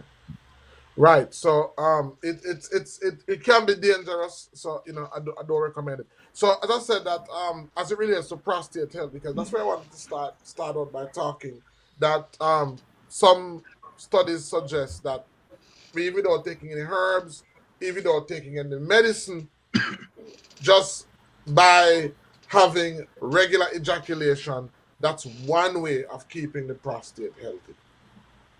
Right? It's one way of keeping the prostate healthy. And then we know that the prostate, as I said, it produces high levels of zinc. And so one thing that a man has to do, especially as he gets older, because his body starts to produce less of these very important compounds, he has to ensure that he's in a diet. He has to be on a diet where he's consuming foods that are rich in zinc. So things like pumpkin seed. It's not fictional that pumpkin seed is very good for men. Things like saw palmetto berry, which comes from the saw palmetto tree, looks like a palm tree. So even in Jamaica, so if you're in Jamaica and you don't have saw palmetto, a very good substitute is the royal palm. So the seed of the royal palm. If you get the seed of the royal palm, very tough. If you crush the seed of the royal palm, it's almost identical to the saw palmetto berry. And by the way, guess what? When you look at the seed of the royal palm or the saw palmetto, it looks just like the testicles. It looks just like your testicles. So it's very high in zinc. So if you're in Jamaica, you can't afford to buy saw palmetto. If you have royal palm, if you get the nut, very tough. And if you can somehow grind it, because you can't just take it, it won't benefit. You have to grind it to a powder and take it. It has lots of zinc in it. Saw palmetto have lots of zinc. Peanut, especially raw peanut, have lots of zinc. So these are some foods that you have to be supplementing on to help to keep the prostate healthy. And another thing too, not a solution, but just overall, men, we have to get our prostate checks, right? It's not one way to do it, right? But irregardless, even if it was one way or whatnot, like it's a painful and gruesome way to go, right? And we need to be more on top of our health in terms of forget about the what's the word I'm looking for, or the cultural norms or whatnot. Because the fact of the matter is you, the doctor, and your woman gonna know what's going on, right? Like we have to get a grip of these folklores that as a big man, you're not gonna do a prostate checkup. Like Right. forget about the sexual aspect of it. It's a very rabid, fast acting. By the time you find out and decide to get help, in a lot of cases it's too late. It's too late. So we need to change the mindset. We need a paradigm shift in terms of getting prostate checkups. It literally can mean the difference between life and death. And to add to that, I definitely recommend health and exercise outside of work. You know, some people think they work hard enough. I don't actually go.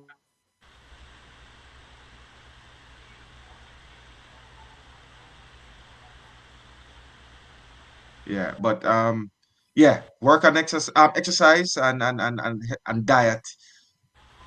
They will solve a lot of our problems. They will, rather they will. It won't. It won't. It will stop escalation of a lot of our problems. You know.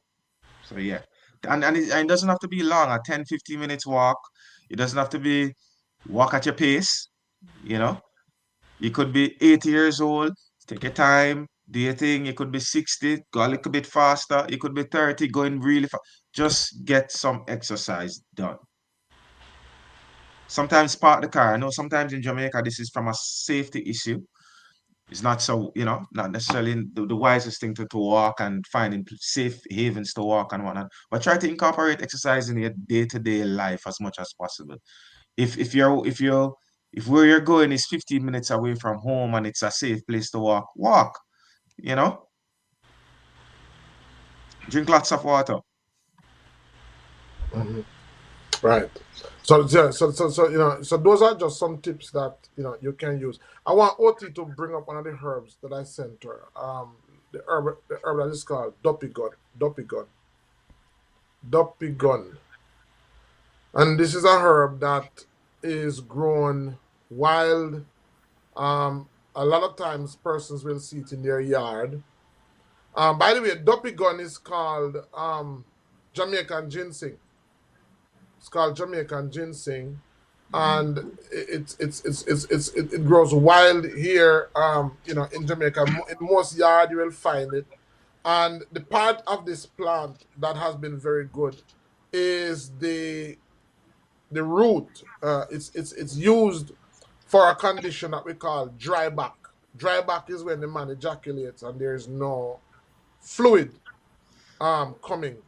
So this herb is used to help nourish the prostate, help with boosting sperm production for men with low sperm count. This is one of the herbs that you want to get. When you drink it, when you dig it up, it looks like a little cassava root. I think I sent Oti. She's coming with a image of that herb. Is it that? No, not that one. Hold on. That? No, not that one. That? Not that one. Sorry for not labeling them. Not that one. Another one. Not that one. Not that one. Those are... Not that one. A saucy perla. Oh, wait, hold on. That's it. That's a duppy gun. And to help persons identify it, I think there's another picture I sent with the flower. A purple flower. It has a purple flower. That's it. So it's called duppy gun because it produces some little pod looking. The seeds are grown in a pod. And when they are dry and you put them in water, they tend to pop and make a noise. But just go back to the image of the root. Go back to the image of the root. So this is what we use. Those little roots is what we use. It's used in tonics, and it's as I said, it's called a Jamaican ginseng because they also look very much like a ginseng. And we typically harvest this herb for the root, so we cut off the top of it, and that's the part that we use. It's very good when you take it as a tincture. So if you get that traditionally, what they would do, and it's used, it's boiled in roots as well, roots tonic. But that's a herb that helps with, has been used traditionally to help men who are having low sperm count, per se. And what it does is that it enhances energy, so it gives you stamina, and it helps men to perform a little longer than usual. So much so that if you combine that herb, I didn't send you a picture of that one, but if you combine that herb with like the damian and the honey goat, the ram goat dash along, those are herbs that have been traditionally used among others. But those two so far are used for low sperm count. Oh, one quick thing before going no further. Doc, big up yourself, little wicked. Somebody just said last week's program, over 3,000 people watched it. So, right. So usually that's great. That's fabulous. So usually you'll find a lot of men who are having and one of the assured person. Usually plants growing in your yard is an indication of what's wrong. It's an indicator of the conditions, or it's an indicator of the needs in that yard. So again, I've never seen that in my yard. So a lot of men who may be wondering where they can get help, they may have this herb growing right in their yard. So it's a herb that has been traditionally used. I've seen, you know, a lot of times it's you can cut off the root and you can also soak it in brandy, for about a week and take like a cark full. And whereas if you add the ramgoat dash along with it, the leaves of the ramgoat dash along, what you have is a very potent product. Right, you want me to go through the other pictures then? Yeah, let's look at another one. What's that? All right, so that one is called strongback. Now I've sent the root. That's what the root looks like. And when you boil it, it's red. It's red like blood. Now this herb is I've recommended it for persons, especially persons with back pain, lower back pain. This herb is phenomenal. I remember I had a client that came to see me, and his wife came and she had some lower back pain problem.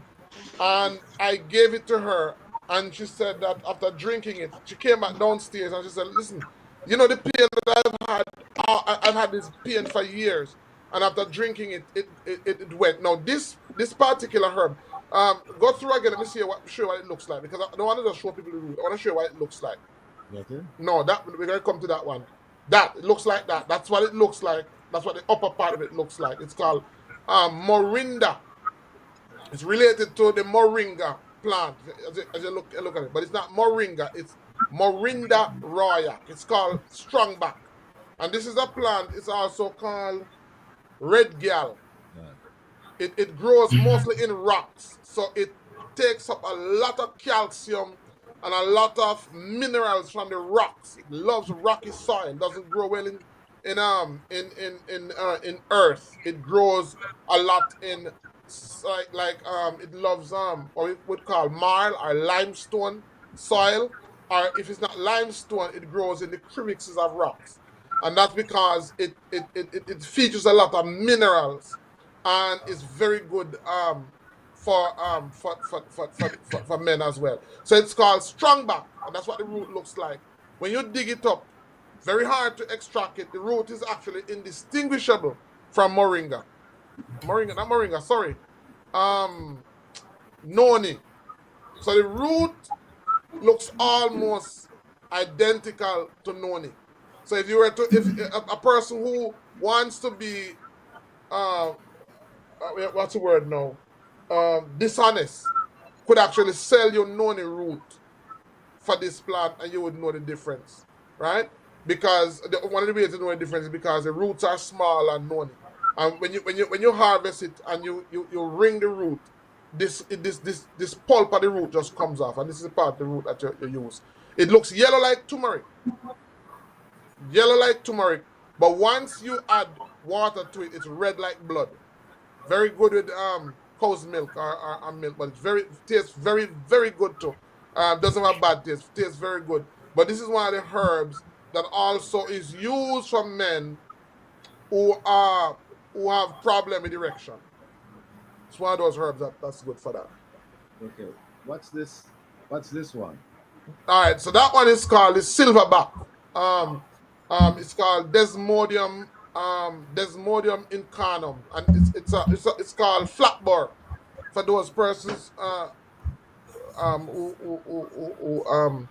who harvest herb. It's called flatbur because it grows some little burr that when you walk it passes on. Now there's about maybe about 4 or 5 variety of them, but I wanted to show you it up close because you want to look for the one that has a silver in it. There's Desmodium magniflora, which is another variety that doesn't have the silver in it. The leaves are not glossy and round. As I said, when we do herb walk, we like to bring persons and show them the difference. It's about 3 or 4 variety of them. But the one that you want is this one. The root of it is what you use. It's called strongback as well. So this is another herb that you may see growing in your yard, men. That's very good for men. Very good for men. So that one along with the one that we just saw, both of them are called strongback. but the scientific name and this one is also called strongback. But the scientific name is, this one is Morinda royak, and the other one is Desmodium incarnum. Right, that's what it looks like on top. And that's what the Desmodium look like. So these are herbs that are very good for erection. I keep seeing questions about premature ejaculation. Premature ejaculation is not so much a physiological defect, it's a psychological defect. And usually it is caused by anxiety. And so when a person has premature ejaculation, for the most part, he needs to see a psychotherapist that can, one, and how you treat that condition is, one,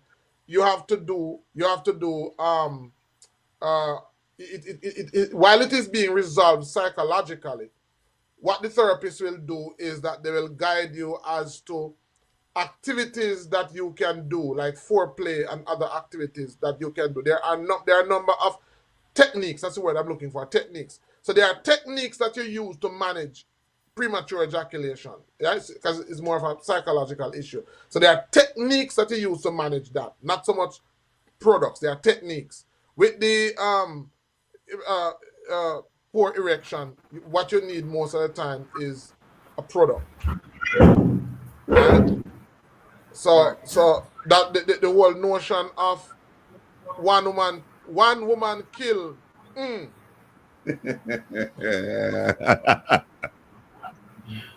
you finish the blank. One woman kill. Another one is one kill. Yeah. One woman kill. No, not one woman. It's one kill. Oh. One, no, I know, so that's not true. I'm not going to break that one down for me, for the ignorant people who don't know. I'm not going to extrapolate that top on that. So the notion that one partner, especially for a prolonged period of time, when a man has one partner, I'm not saying it does. Yes, it's true. Hold on. Well, I'll bring one of that tonight. Hold on. Well, I mean, but hold on a second.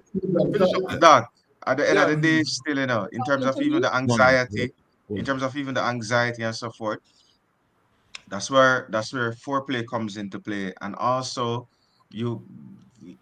I know Jamaican men, we are, because I can show myself another ring too. As Jamaican men, we, at some point in our time, we were fixated on a lot of women. But the fact of the matter is that how much of us really even spend time to explore the one way you have? mm-hmm. Like, you know what I mean? You have to figure out a way. We have to leave some things. Yeah. Night And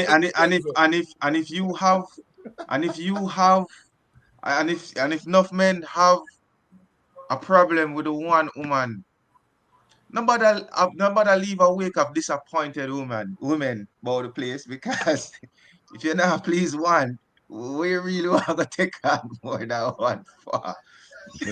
Hold on a second there. Carlo, welcome to Come with Wil Rattigan. And I'm not emphasizing come, it's just the name of the program. Just go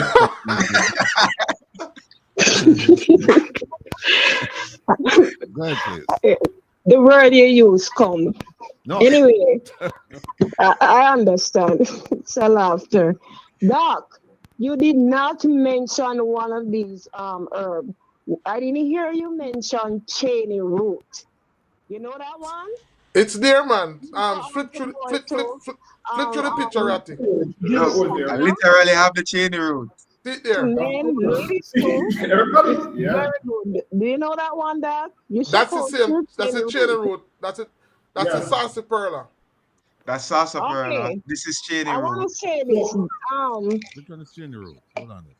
Cheney root is No, I'm trying to find it's something like bark, like something like that. No, man, it's Here is one. And it's red. Go back. That's in it. color. That's it. That's it. And here's an actual one. I didn't hear you mention that one. It's look on the screen. You'll see cheney root. Plus, if you look, you will see that Chris have it in his between his feet.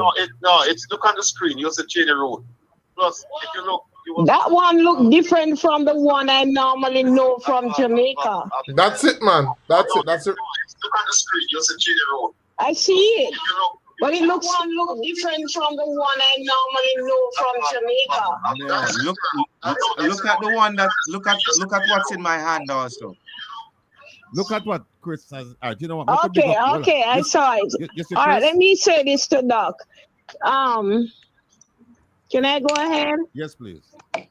Doc, this is of concern for male in that the type of job, the activity that they does, especially sit for long driving, can affect their testicle and also the circulation in that area. Am I correct? Yes, because the testicles is in a bag outside the body between the man's leg. It's placed there because it's temperature sensitive. Okay. Expand on that. Thank you. Yes, you're welcome. Yeah, man. So the testicles is temperature sensitive. If the temperature is not what is supportive of the sperms, then there's a possibility that the sperms will not be viable. Remember, we spoke about the sperm motility, which is the rate at which the sperm move, and we also speak about the amount of sperm per volume of semen. So the temperature is very important. So if there's too much heat, if sitting and there's too much heat, that affects the testicles. If you wear clothes fitting undergarment that doesn't allow or facilitate circulation, then it affects the testicle and it affects the fertility. So and then that can also affect the prostate as well. So it's very important that you wear underwear that facilitates breathing, and that you don't wear too tight of an underwear, and that you try not to sit on too hard of a surface, because when you sit on too hard of a surface, then it causes irritation. So you want to have that balance so that it tests to it. So certain jobs are hazardous to the reproductive organ. Doc, I have a question, and actually this is for both Chris and Sean as well. We've heard about herbs, roots to help with premature ejaculation and help with all these issues. Is there a route to extend one's appendage? We're gonna beat it on Papa Tree. I heard about that one. Beat it on Papa Tree, but that's the only one. That's the only. I've heard some old noise as if it's from an authoritative perspective. That's the only one I've heard of. Let me just say that. Well, theoretically, and ants nest. You remember that one to Sir Rattigan? Ants nest. Well, I can clearly see how ants nest would help, but it's a temporary. Yes. But Sean, that's a good question. I don't know. No. I don't know this one. What I can say to you though, I was reading an article probably a week and a half ago, and what a very popular surgery that's going on in Jamaica now to the tune of like $200,000 is they're extending the size. I can't remember the type of surgery that they're doing, but it's a very thriving business in Jamaica right now. I don't remember the name of the facility where they're extending sizes. It's similar to it elude me. But I don't know of anything naturally. But Mega would say we might have a chop down out of the Papa Tree. I don't know of anything naturally, and Hey. that's quite a risk to go under the knife for, I think. Well, why are you thinking about that? Because I've heard from Blackett enough a herb. I have a reason to believe. I don't know of any herb off the top of my head. No, there's no herb. Yeah. And it's actually a lot of times there are persons who take advantage of people who would want that to be so. But there's no herb that can because of how the male organ is structured, there's nothing to lengthen it. Naturally, what causes to increase in size is the blood flow. So the amount of blood flow to the penis, and there are herbs that can help with that. There are herbs that are designed to increase blood flow to the pelvic area. And when that happens, then what you will have is that you will have a more harder erection, and then that translates into a more pleasurable experience, because as men get older, as the blood flow to the organ, that part of the body, is decreased. And you know, when I talk to my clients, I sit down in the room. Most of the time when I'm seeing men, I ask them to bring their wives in, because it is a sensitive issue. When a man in his 20s, 30s was performing at a certain rate, a lot of women, some women, not a lot, some women tend to believe that the man have another woman outside, because what will happen is as his testosterone level starts to go down, one of the first sign or one of the first indication is not that he will not have an erection. One of the first sign is that during activity, he will lose his erection, so he gets soft, right? And so sometimes what happens is that some men, because it gets soft, and by extension because it gets smaller, they don't have that pleasurable experience. So you find that a lot of older men, I believe that a lot of older men go for younger women who have a more who their muscles are more intact, for them to have that pleasurable experience, right? But there are herbs that you can take that can give you that hardness, just like when you were young. And there are two types of herbs.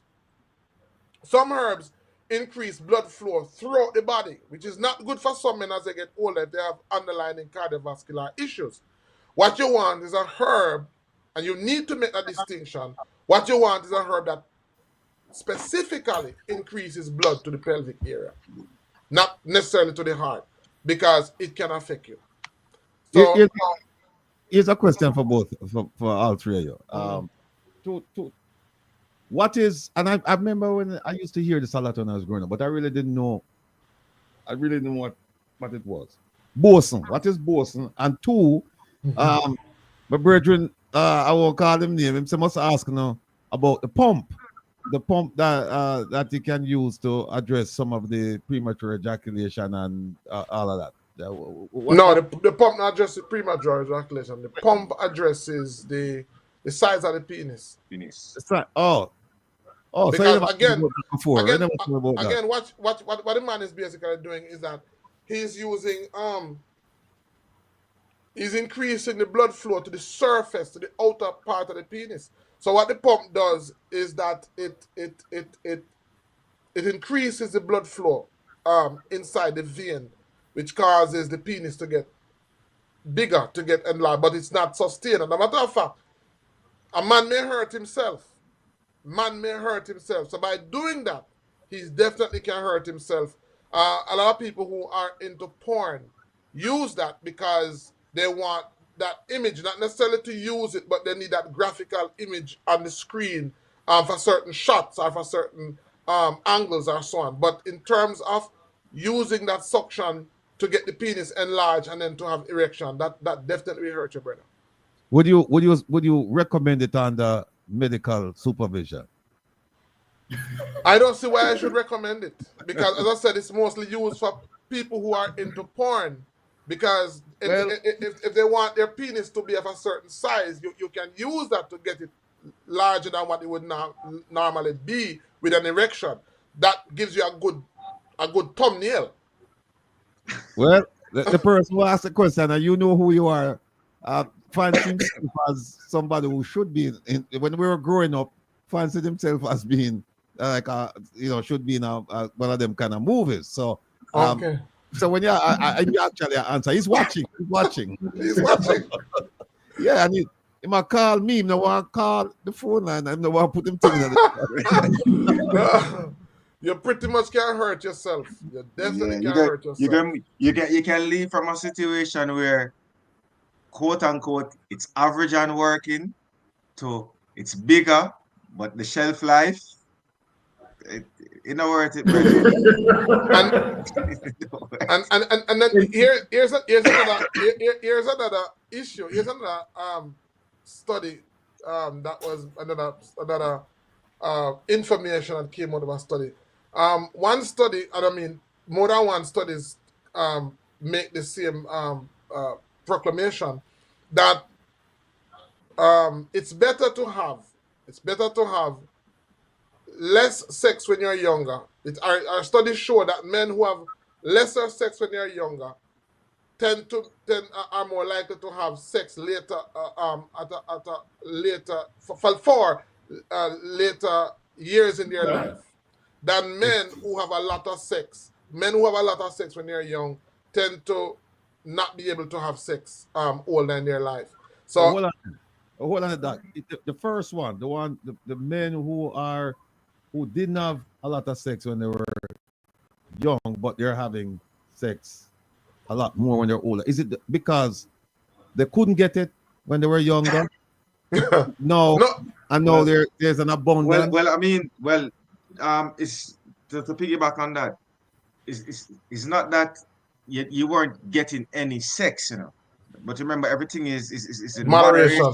Mm-hmm. So you were 21, 22, and you had a steady girlfriend, and you had sex within a normal confines that matter to both of you. And your virgin now, who had 10 girlfriends, and have to service all 10 of them, is a two different body that are 45-year-old. Yeah. You know? So what's gonna happen now is just like, and I will see it in other things too. Have you ever noticed that people who used to go out a lot in the younger years, them chill later on in life, and people who never used to go out at all later in the mature is a similar phenomenon. I don't know if it's makeup. I don't know, but anyway, caller, welcome to Come Rattigan. Where are you calling from? Dr. Ben, what can you give to a man who is in his 60s who can hardly get it up, Dr. Ben?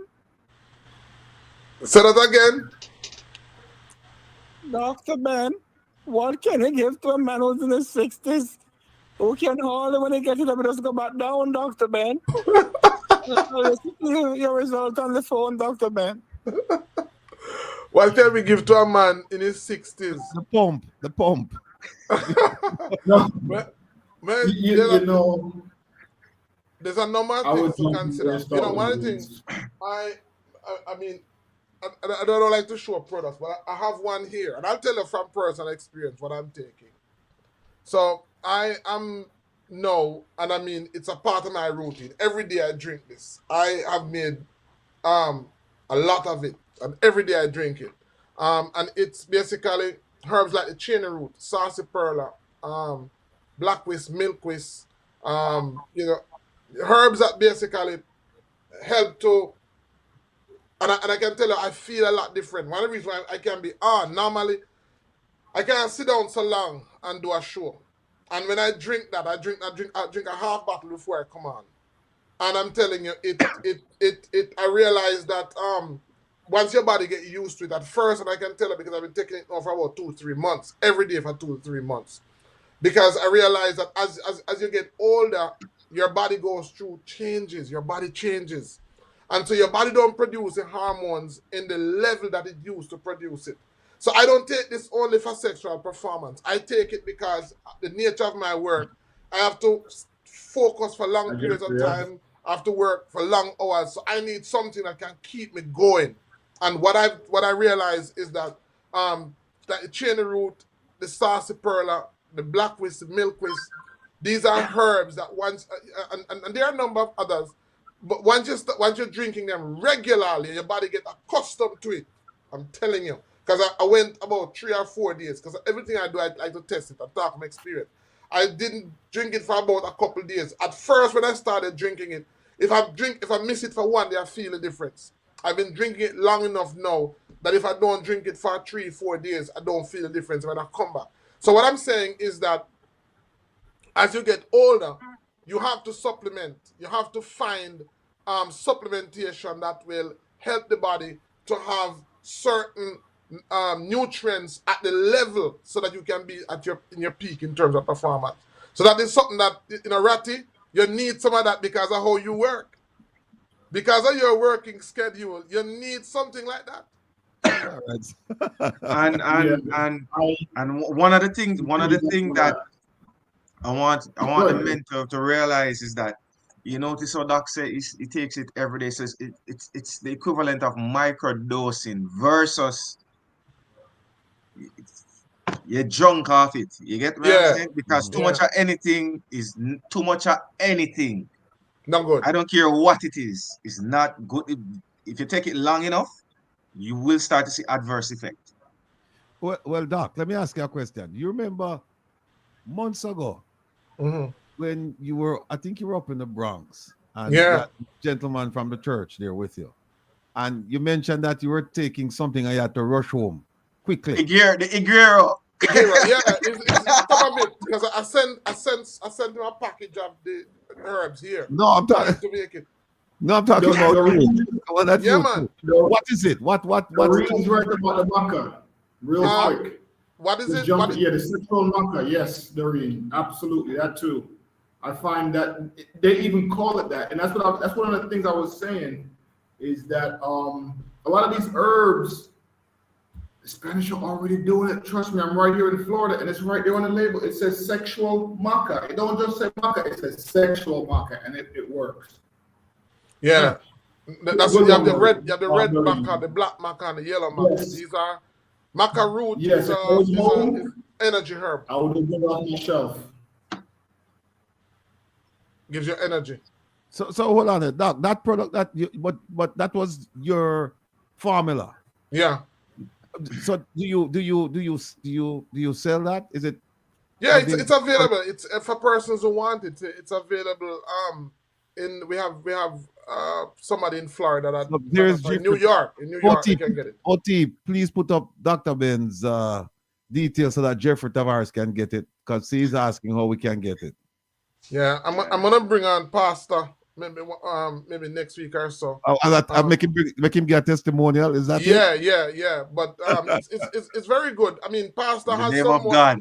He has a lot of ingredients in it. I mean, outside of what I told him, he added some more stuff. So it was very strong. But I know exactly there's one particular herb in it. As I said, that when we talk about increase the blood flow to the pelvic area, that particular herbs is what, when you wake up in the morning, you wake up with an erection.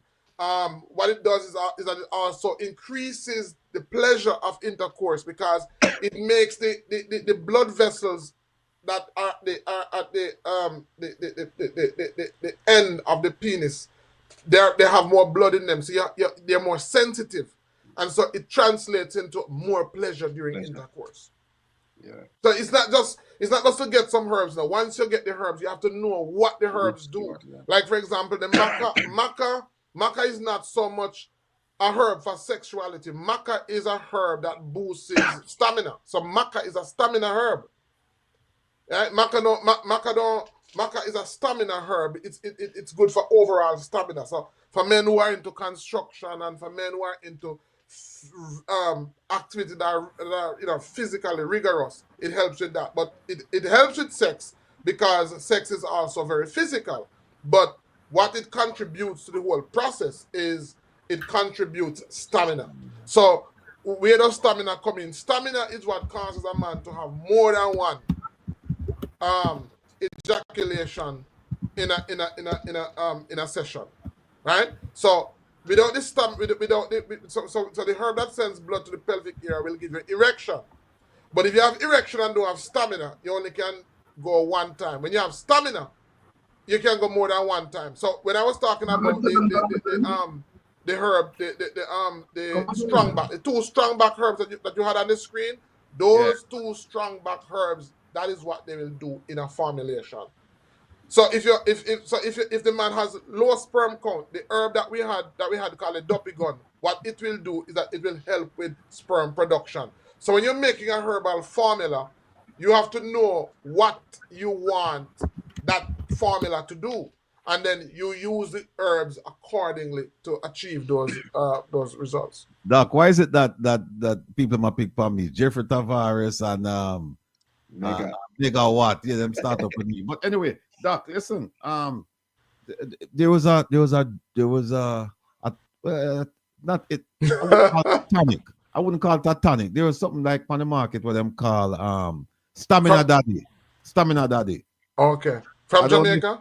Yeah, man. Them used to sell it. The man them used to sell it on the road. You know, it's a drink like Irish Moss. Right. So them just, I don't even know about that. But the second thing is, you remember one time there was a product that you took it while we were broadcasting, and you said you could feel it. It was supposed to send this one. It was supposed to make you feel warm in the pill. Yeah. Shilajit. So that good too. Yeah, Shilajit is a herb that helps with stamina. There are very, very few herbs that so when we talk about herbs and help with stamina, because when a man has a sexual problem, it's stamina, which is the result of physiological factors. Then there are hormonal factors. So three things a formula must have. It must address stamina, it must address hormones, and then it must address blood flow. Three things, and then you have sperm count, a fourth one, and a fifth one would be prostate. So depending on who you're making that formula. So for a formula for a man in his 20s is different from a man in his 60s because the needs are different. All right, hold on 1 second. Caller, good night. Welcome to Reason with Rattigan. Where are you calling? I'm calling from Florida. Dr. Ben. Yes. Do you have a thing called long distance puller? Because a friend of ours taking the long distance puller, you know, he's now in New York, but he's in Florida. You know what you call long distance puller? I don't know. I don't know the long distance. I don't know the long distance. Long distance puller. Yes, a friend of ours, you know, Rattigan and I have a friend who loves to take it, you know. No, I don't know nobody who's taking that drug. Why y'all get me a mix up, sir? I don't know nobody taking that drug. Hold on there. No, Chris, where's that name? No, there was a popular song by Mavado. What on there, Jeffrey? Remember you Chris said. What was that? There was a popular song by Mavado, Long Distance Stula, Stulla. So I think, I think that's what that's what Jeffrey is referring to. Mentioning. But one of the main because Rattigan and I have a friend, you know, he loves to take those things, you know. No, speak yourself. But Doc, one of the things that I want us to address to is I want to hear Dr. Ben, and Dr. Ben has that one. All right. Yeah, somebody was asking me this is a rub. No, it's not a rub. It's actually a resin, meaning that it's so it's normally thick. It's thick, but this one is somewhat diluted. It tastes like molasses. I think it last time. But be careful of that because the last time you took it, remember it started working up on the show. Yeah, there's a small amount. Because I want to sleep tonight. Leprechaun is asking. I'm thinking I make you sleep. Leprechaun is asking where they can get that product. Which one? The one that you just took. You can just search for it. I bought this in New York. I got this in New York at a herb store. I don't remember the name of the herb store. Somebody asked me to get it. But it's called Shilajit. Shilajit. Shilajit. Shilajit. Shilagit. Shilagit. Shilajit. Yeah. But Doc, one of the things, can we take a minute to talk about before things take a turn for the worse, what we should be doing to more along the lines of prevention than cure. Oh, Everyday, maintenance. everyday maintenance of the Yeah. body, you know, in terms of eating right, drinking right, whatnot. I know, like for us as men, you know, we're predisposed in terms of smoking, drinking, right? And I know from experience that, especially with like drinking, it makes a lot of men feel like they're Superman. But trust me, road boy, brethren, I know your head alone that. Because if you actually time yourself, you understand, it don't work as you think. So can we later on down in the program, because those it's not as life threatening, you know what I mean? But in terms of what we can do on a day-to-day basis, where to prolong the use of our tools for longer. Yeah. Morris is saying, I'm not answering this. Can't understand what Dr. Ben is saying about seat position affects on testicles. One would believe that men would sit on their butts and not their balls. Right. But depending on how long you're sitting and what you're wearing, what happens is that it can be the tightness of the underwear, as well as it can be the amount of heat that is built up in that area that can affect the man. So even though he's not sitting on his balls, remember the balls is right between the legs and it's temperature sensitive. So depending on what you're wearing and how you're sitting and how long you're sitting, then that temperature can be increased, which eventually affects the sperms, how The fertile. motility. Yeah. So that's what I mean. Now, what are your thoughts about circumcision? Circumcision has been proven to be very beneficial, because it helps in keeping the male organ clean. Naturally, when there is foreskin over the penis, then it has to be washed, and it has to be washed regularly enough. As a matter of fact, if it's not washed, there's a chance that the man can get the woman sick by not washing themselves properly. pH balance and all of them things. Yes. Some says that it affects because when the foreskin is over the penis, it helps to keep the penis sensitive. When the foreskin is removed, then that sensitivity is gone, and so it affects it can affect sex. But overall, I can definitely attest that it affects sensitivity, but all right. So in terms of sensitivity, it affects the sensitivity, but it's more of an issue if you are what word I'm looking for? A man about town with a lot of people and whatnot and so forth. But if it's a case where it's being nestled in a safe, warm environment, you're fine.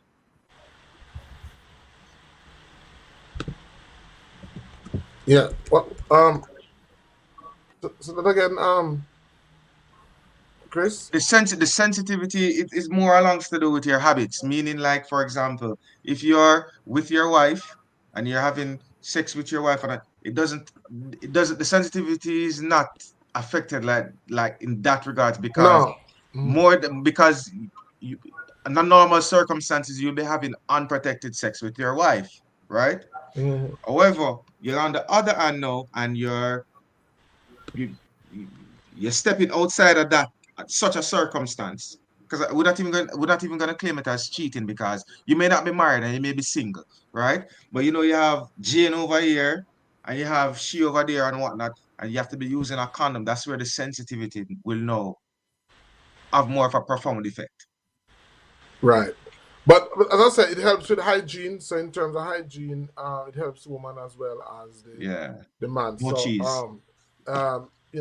Because of my faith, I'm of the Hebrew faith. So I'm definitely gonna recommend that. It has its health benefits. Definitely. Yes, it does. Sean, not try. Yeah, Chris. Yeah. Yeah. So that is something that you know, we have to pay attention to.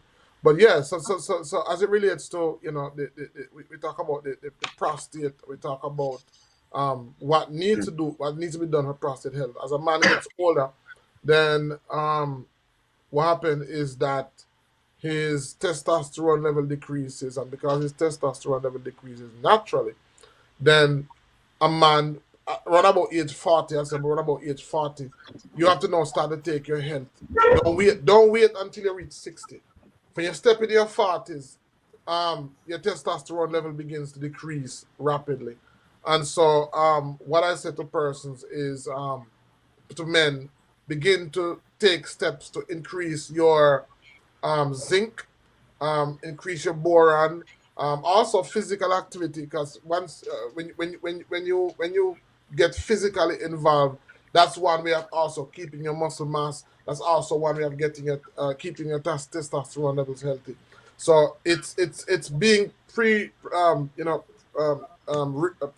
rather than reactive. Doc, where is it? Hold on. Oh, Troy Brown, I'm not familiar with that product. Is it something you would recommend? I don't know, up to 13. up it up 13. I don't know. Is that up? Oh, up it up 13. Up it up 13. I don't know it. I don't know that one. Folks, here is it. Here is the detail for Sean in Florida, and I think Chris, OT, if you can put up Chris's details as well, and Dr. Ben's details, so that people can actually reach out to them, or they can go and shop for the product on the website. So that's Sean. That's Sean's details there. OT, please put up Dr. Ben's again and Chris's details. Yeah. Right. Yeah. Doc, what is the issue that most men present? Yeah. Yeah. Erectile dysfunction. No, well, prostate enlargement, number 1. Erectile dysfunction, number 2. Low sperm count, number 3. And premature ejaculation, number 4. That's the order in which they come, in terms of the amount of persons we see. We see a lot of persons that come. If we have 10 men for the day, and let me see, today's what, Wednesday? Mm-hmm. Yeah. Yeah, Monday I saw 32 persons. 32 persons on Monday.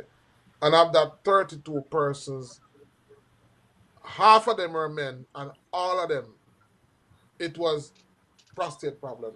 All of them. Could you give us a little age? The age group over 50. Over 50. So that's how many persons are being affected, and of that half, a good number of them had in catheter. So it was enlarged prostate to the point where they had in catheter, right? And one thing I should say about catheter, because a lot of men, and I say to a lot of men, this is something, when you have in a catheter, men, listen to me now. If you have in a catheter, I don't know how we have reached that place now, but a lot of men, here's what happened, and this is very serious, very, very serious, because we have men that have catheter in for like 4 years or 5 years. You shouldn't have been in a catheter that long. So typically what happens is that a lot of men, I don't know if it happens in the state, maybe if you're listening and you're wearing a catheter, or if you've ever had a catheter, you can respond. I doubt it though. But what is supposed to happen is that when a catheter has been, when you're wearing a catheter, typically what happens is that you get your catheterized, and then you are also given medication to help to reduce the prostate. So typically what is supposed to happen is that when you go to your doctor to change the catheter, what is supposed to happen is they are supposed to give you fluid to drink, And I mean, this may not happen the first 2 or 3 times you go, but certainly after 4 times or more, because by now the effects of the drug should kick in. What should happen is that each time you go, they are supposed to give you some water to drink or some liquid to drink, and then allow you to sit down for about 10 to 20 minutes to see if you can pass your urine on your own. That is what is supposed to happen. Now, in Jamaica, it's sad because what happens is that when you go back to the doctor, what keeps on happening is that all they do is change the catheter. So a lot of persons who don't know will just go back and the catheter is removed and a new one is put in. And if you're not careful, this happens for 4 years, 5 years. Then why would you be taking a medication if a chance is not given to see if your prostate has been reduced and you can pass your urine on your own? So I tell persons, talk to your doctor and ask them, so doc, are you going to try to see if I can pass my urine on my own? I recommend, I would, because again, you just want to say it so the doctor knows that you know. Because if you don't know, sometimes they'll just hurry to see the next persons. But when they know that you know, it's different. They treat you completely different. So you say, okay, doc, because the doctor is supposed to know this. They're supposed to look at your record and say, okay, this man is taking this medication for 3 months, 4 months now. We are supposed to be seeing a reduction in his prostate size. So now that you come to change the prostate, then what we want to do is we want to sit in the lobby, drink some fluid, and try to see if we can pass the urine on your own. That is what is supposed to happen. You are not supposed to go back and then just replace the catheter, because we've seen so many men who constantly, that is what happens. And some of them, after 4 years, we've seen men, I remember one particular man who had in his catheter so long until the flesh began to grow over the tube that was inserted. A lot of these men have, infection because there are different sizes of catheter too. Sometimes the catheter that they start out with, the size of the catheter that they start out with, sometimes they can reduce it. Sometimes what happens sometimes is that they insert the catheter and there's leaking because the catheter is too small. So I just want to encourage our men to understand routinely what is supposed to happen. You're not supposed to just go back to the doctor and then just keep on changing the catheter. At some point, they should start to test to see if there is a reduction in the prostate. And one way in doing so is that they ask you to drink some fluid and see if you can pass your urine on your own. All right? So, yeah. So sometimes, as I say, it's about money. They don't want you to really take out that catheter. All they want is to see you coming back. And they charge you each time you come to change the catheter. It's like when I was practicing the naturopath that I was working with was telling me a story about this man who had this practice, and he had to go on a vacation. So he had this man who would come routinely to get medicated, and he didn't inform this doctor that was going to sit in for him about this particular patient. So this doctor that was sitting in saw this client coming in, and when the client come in, guess what happened? The client had a swelling in his foot. But guess what was causing the swelling in his foot? A tick was between his toe. So this doctor was so happy to relieve this man that he took the ticks out from between the man's toe and sent the man home. The man was happy. When the doctor that went on leave came, he was so elated that he had helped his client. So he was relating, there's one of your clients that came in that had swelling and pain in his foot. And guess what was the root of it? Man, there was a tick between his toe. And I removed it. And when I removed it, it was well. The man said, where you remove it from, man? Why you remove the ticks? I know that the ticks was there, but this is why I keep him coming back. So whereas this doctor thought that he would help this client, this doctor, the doctor who owned the practice saw himself losing a very, very lucrative patient. And that is the case, sadly, that is the case. So, you have to know certain things so that you can at least let the doctor know and they won't take you for a fool.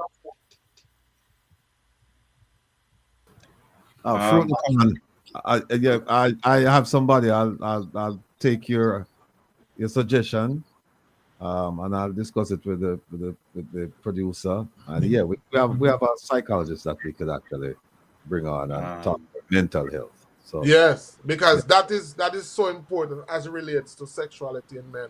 right, Very, very important. and let me just say, Michelle, if you're watching, you will be on next week Wednesday.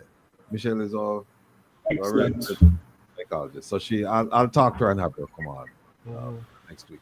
Hey, you know what, Dr. Ben? Let me just take a quick break and just show this video. It's about one of our guests coming on this Saturday. Here we Know go. your rights. What to do if you're stopped by ICE. No matter your immigration status, whether you have a visa, green card, or no papers at all, you need to be prepared in case you ever have an encounter with ICE or law enforcement. Here are some key things to remember. Number 1, stay calm and don't panic. Your reaction matters. Hold on one second. We're supposed to hear her speaking, not the background noise. Let me see. I could hear her. We were seeing and hearing her, you know. When I hear her coming, I hear her. Yeah, your background. Sorry about that. No, we're seeing and hearing her. All right, sorry Know about your that. rights. What to do if you're stopped by ICE. No matter your immigration status, whether you have a visa, green card, or no papers at all, you need to be prepared in case you ever have an encounter with ICE or law enforcement. Here are some key things to remember. Number 1, stay calm and don't panic. Your reaction matters. Keep your composure and avoid making any sudden moves. Number 2, you have the right to remain silent. That means you do not have to answer any questions about where you're from, your legal status, or how you enter the country. Number 3, do not agree to a search. If an officer asks to check your belongings, politely but firmly says, "I do not consent to a search." Even if they perceive your refusal should be noted.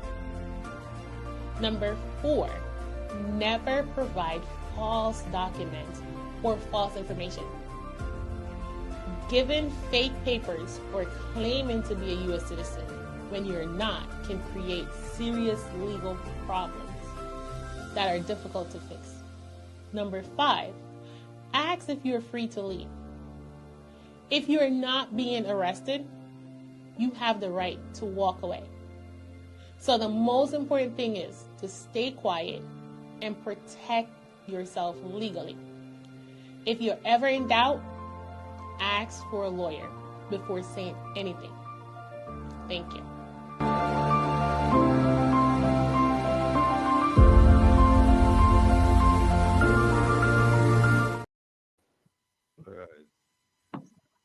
Okay. Yeah, And she's in Florida, right? No, she's in Connecticut. She'll be on the program this Saturday.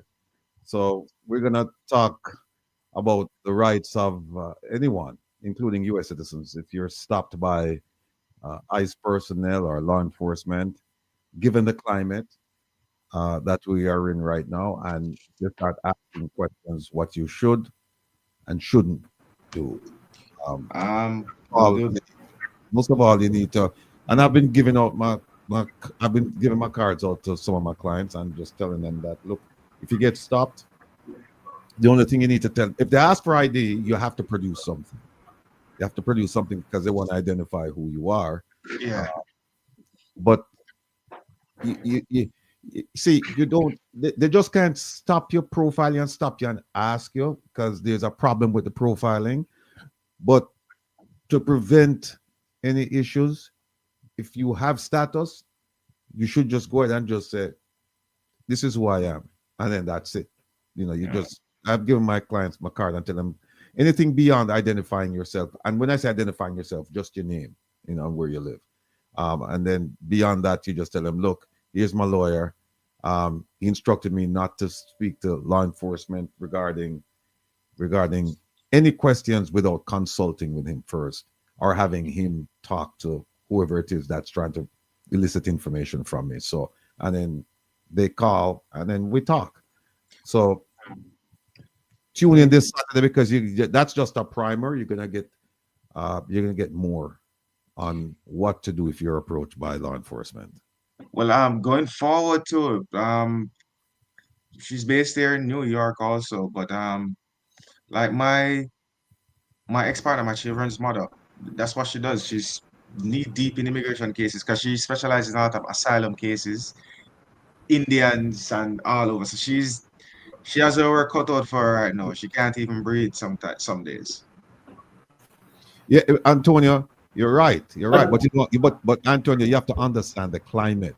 If they stop you and say, we need to know who you are, and you say, I'm not giving you any idea, you create a situation where you're gonna be detained.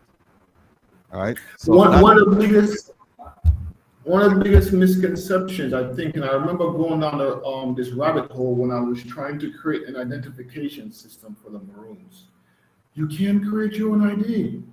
You can take a picture, put your credentials as a brown eyes, black hair, no hair, this, and just give it to somebody and not say a word. And on the back of it is your lawyer's number. After that, the questions go away a lot. They realize that you understand what the situation is that you're in.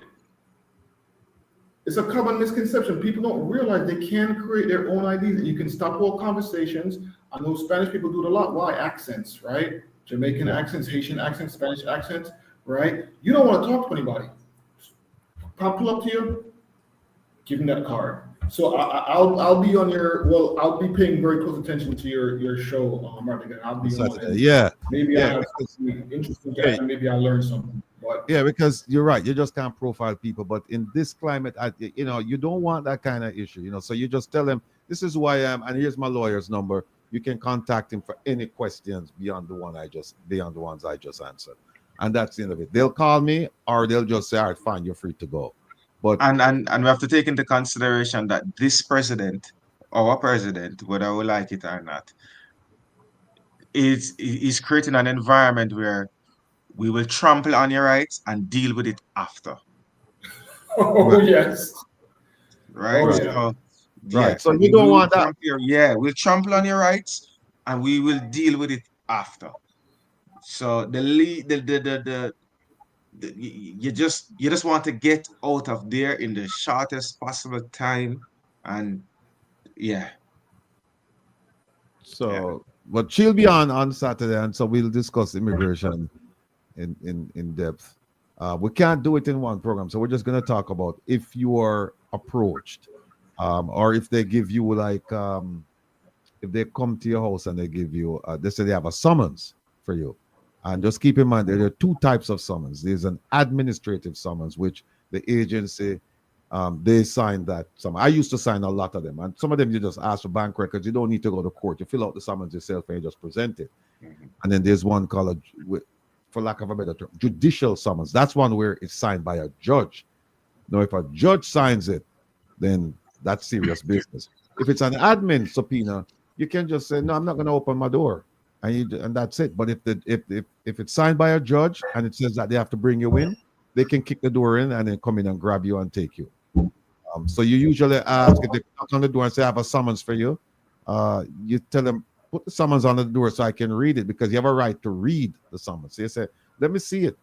And so once you get it, you look, and if it's not signed by a judge, then it's an admin summons. You tell them, no, if you want me, you have to go, I'll respond to a summons signed by a judge, not by some agent.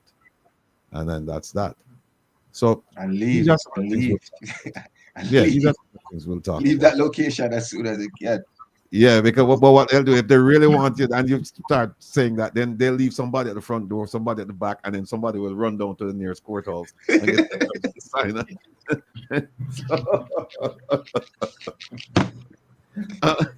Babylon.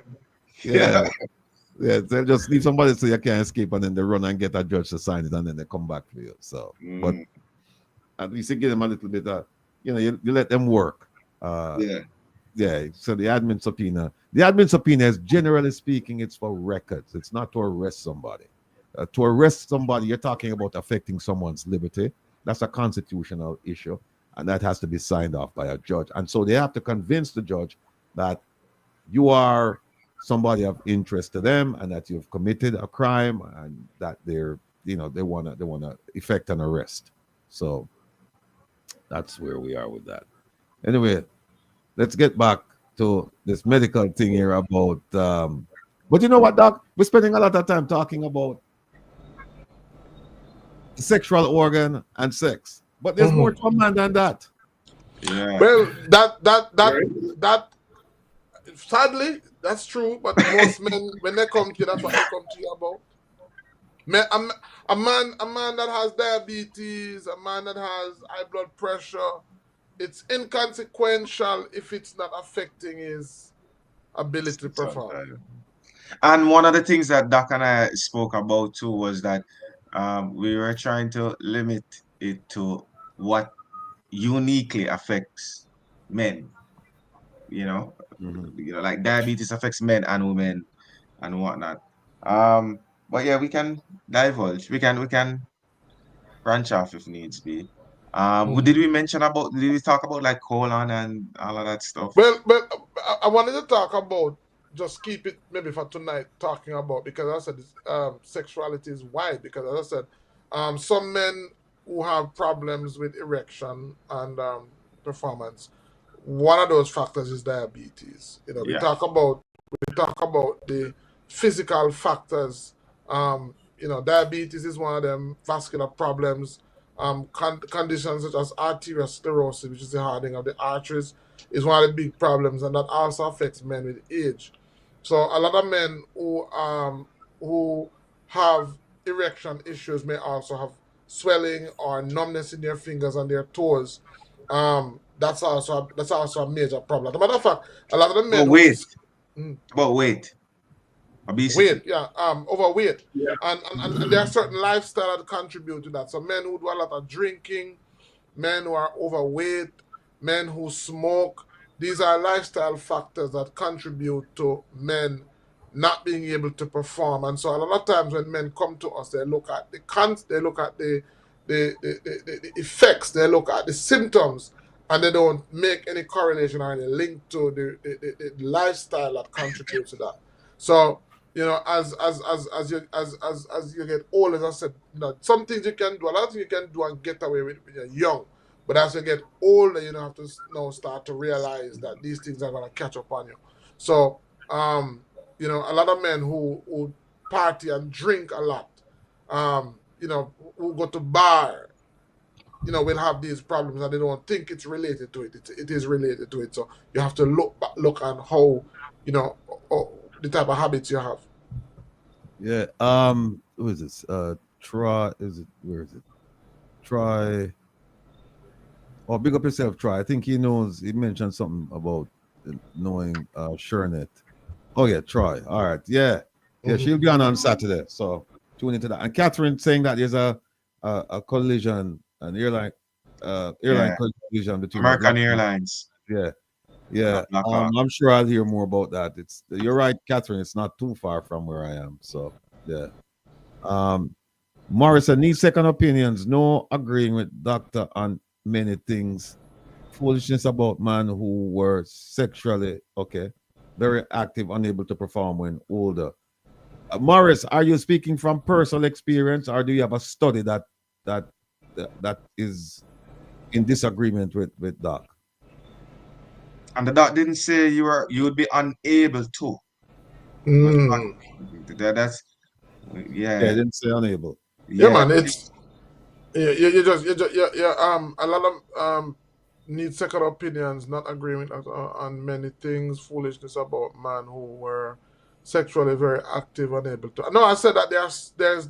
I didn't say that. It was my opinion. No, I'm saying that there are studies out there that say or that suggest that men who have a lot of sex, Marco, there are exceptions to every norm. I'm just saying that there are studies out there that say that when you have far less sex when you're younger, you're able to have sex longer in your lifespan. than men who have too much sex when they're young. They're not able to have sex long in their lifespan. That's just what some studies show. Doc, you know what? Troy Brown has that. Let me just add to what he said, and in a simplified way. Is there a root or herb that, if you have an issue ejaculating, that you can use to make you ejaculate faster? Ejaculate faster. Yeah. What about a man who can go for an hour, 2 hours, and that's stamina. That's stamina. So herbs like the maca that we spoke about, herbs like no, but he's not taking any. He's not taking any herbs. So yeah. So how do you? What do you do to reduce the time? He doesn't want to be having sex for all. Right. He wants short and spicy and yes, type of vibe. Half an hour. No, it don't work like that. So there's no herb reading to do that because there are a number of reasons. First of all, we have to find out what. So Doc, in regards to what the previous caller said, Tri-Bone would be the definitive definition of a long distance stoller. Mm-hmm. Oh, try. Okay. Yeah. I think this might go back to one of the things that was said about something about tightness. So maybe you know, it's time for you to find a more, how do you say, healthier woman. He says I keep more than one woman because of that. Maybe I think that's what he's saying. Yeah. He keeps one woman because of that. Yeah. Because some women would not be comfortable with that type of with that length of time for more sessions. Yeah, man. Yeah. And a lot of men, there are some older men too that do a lot of physical activity. I don't know if he jogs or if he's into aerobics or that, but a lot of men who are physically fit at that age will perform like that. I know men who are physically fit. Some of them are farmers, but they are physically involved who claim that is their experience as well. You know, one of the things that we talked about, I think 2 shows ago, but it just dawned on me that maybe I should raise it again. Is and I think you raised it earlier, Doc, when you said one will kill and remember I mentioned something That's what we're talking about. Yeah, and a doctor who mentioned said that he did a study and that it's not to cure that problem is you must have more than one partner. Because he said in his practice, he finds that whenever they're having a problem, whenever they're having sexual problems, he said try another partner, and he said invariably they come back and say they're fine. So you don't need any medication for that. It has to do with up here and the person is with, you know. Well, I'm glad you said visual, you know. Remember we're visual, you know. So so but I'm glad you say it's up here because a different partner don't have to be a different person. One partner can, that's what we talk about the whole role playing now, Doc. Role playing. Right.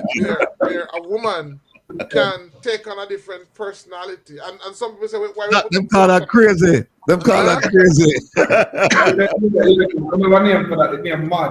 But I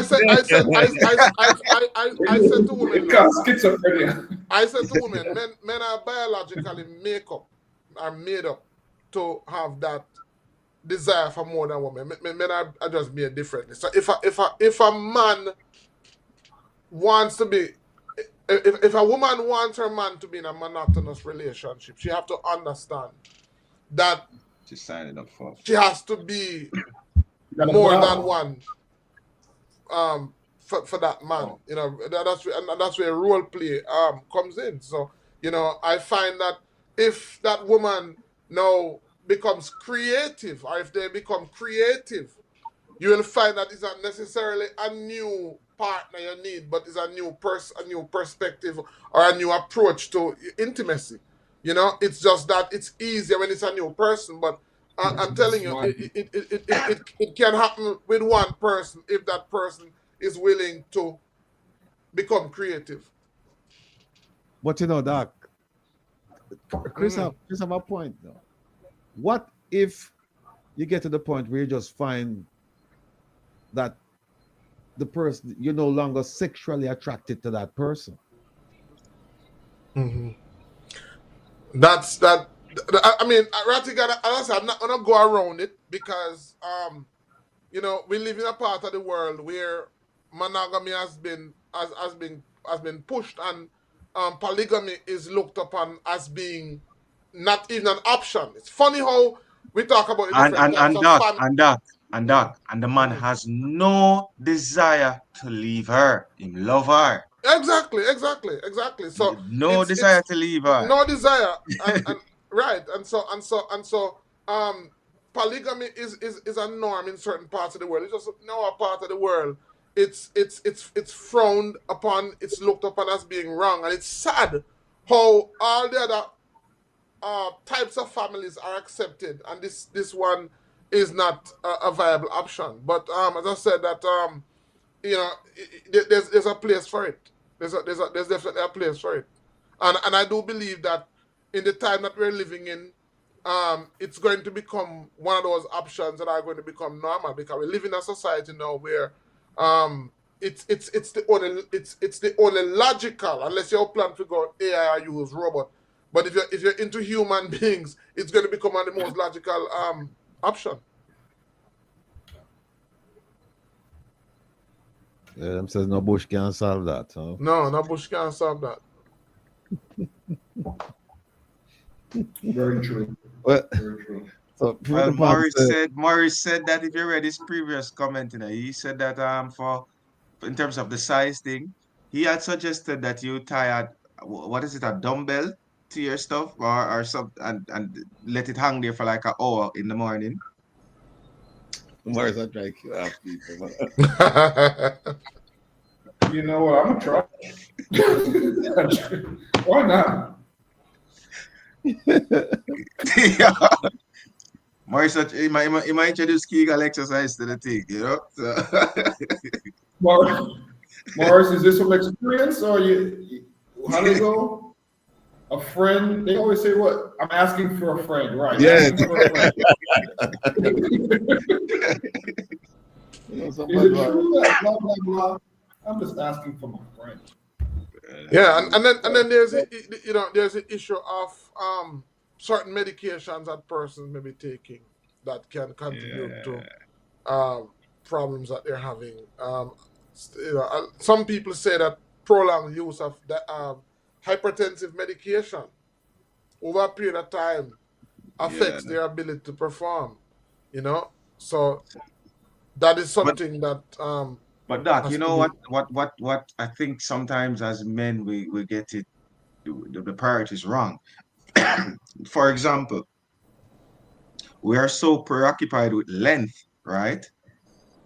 That it's a simple experiment.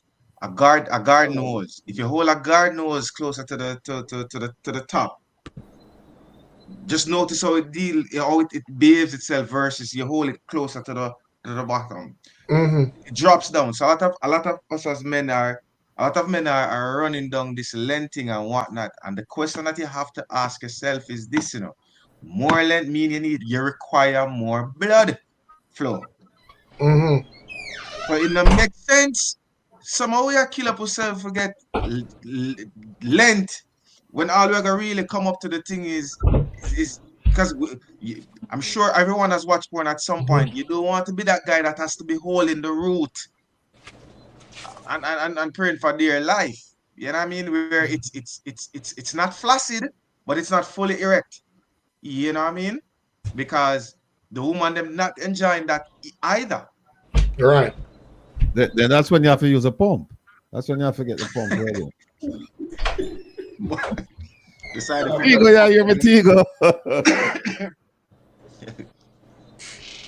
Yeah.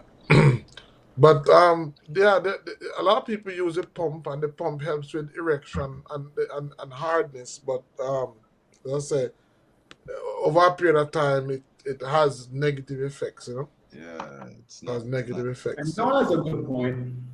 You know, when I was really young, just out the Marines, I was working 2 jobs going to school. My poor girlfriend. Poor thing. So Don has a good point. Stress, psychological problem, and simple distraction. And we're working too hard, working overtime, you know, working for long hours. A lot of men who have the stress of their business, you know, that too is a factor that can affect, you know, you know. But what I said to persons is that, you know, that's gonna affect that can affect erection, but usually it's an exception and a norm. So I mean, you may find that, oh, you know, 1 or 2 day or 3 day, but if it's prolonged, if it's ongoing, then it needs medical attention. So it's okay to have erectile issues if you know that you're overtired. But if it's a case where normally you're not stressed, you're not overtired, and you're having this problem, you need to seek medical assistance. attention. Or you're coming off an illness and by sickness. So it's not even a case whereby it could be something as simple as the flu. Like if you get mashed up and you're down for like a week and a half, the day you get back better don't necessarily mean say you can perform. Yeah. So give yourself some grace also. But one of the things that I think as men that we don't really realize is that in our head, that 21-year-old version of us, a lot of us would have come to the grips that no, that was 20 years ago, 30 years ago. And we have to adjust. Just like how you made adjustments in other areas of your life, you have to make adjustments as you go along. Right. So as I said, the herbs that we spoke about, that we listed, these are some herbs that are very good. The Desmodium incarnum or the strongback. So that one is good. That's the Morinda Royak, or they call it the strongback. That one is good. You can combine it, or with next slide, next picture, with this one. It's another strongback again. That's a stamina herb. So these are good for stamina. The root of it is good. The sarsaparilla is good for testosterone.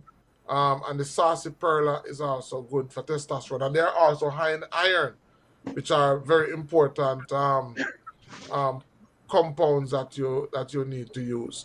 Go to the next slide. Let's see the sarsaparilla. That's it. That's what it leaves. That's what the plant looks like. That's what the root looks like. High in iron. Oh, that's and a these plant help right here. to supply the body with nutrition. So again, this is sarsaparilla. Yeah. Very and these are herbs that taste very good. Yeah, it does. You won't.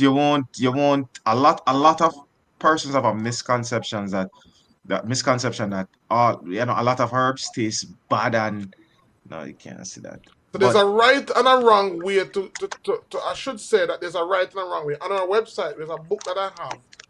There's a book that I have entitled and in that book I give a detailed guide as to how to make the tonic. Because guess what happened? There's a right and a wrong way to do it. Let me see. I see. There's a right and a wrong way to do it. So in that book, I do go. Let me see if I can find the book. It's called Rooted Strength. It's the name of it, Rooted Strength, and it's a digital book. It's an ebook that I put together, and a lot of what I'm discussing tonight, it goes a lot more. It's called 10 Best Jamaican Herbs for Men over 40 with Erectile Dysfunction. It's about $14.99. I can tell you it's a very good literature to get your hand on, because in that book I go more in depth to give more herbs and to tell you how to make the tonic. There's a way to make it that makes it effective, that makes it powerful. And we go into that. So that's something that I encourage you, if you want to be able to take your health into your own hands, then that's something that you should get. It's called Rooted Strength. Because tonics are not just, it's not just to boil it and drink it. What's the difference between a tonic and a tea and a roots tonic? It's a difference between a herbal tea and a roots tonic, right? And when you make a roots tonic, it's different from a herbal tea because of the time, right? And if there are different looks, that when you make a herbal tea, it's black, it's dark. When you make a herbal tonic, it gets brown. And so the browner it gets, the more it ages, is the more all the ingredients comes together for it to do what it's supposed to do. So it's not just to put the herbs together. That's one thing. If you get all the formulation and put the herb together and make what you're making is a herbal tea. A herbal tonic, a herbal roots tonic is different from a herbal tea. And the difference, of course, is time. Because when you're making a herbal tonic, sometimes certain ingredients are added at different stage of the process. Like, for example, let me give an example. A lot of persons who don't make the roots tonic, because I don't want to hurt anybody business, but a lot of people actually think that when you make a herbal tonic and you open it and it froths over, it's good. No, it's not good. It's not good. A herbal tonic that is made properly, when you open it, it shouldn't have that effect. That effect is supposed to be a part of the brewing process. So there's a way to make it so that even after you open it, it don't fly open.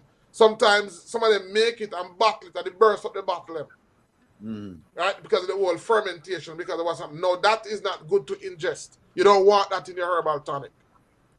Yeah, there's a way to make it where that doesn't happen. Let me see if I can. Please bring one of the tonic come for me, please. Open one and show you.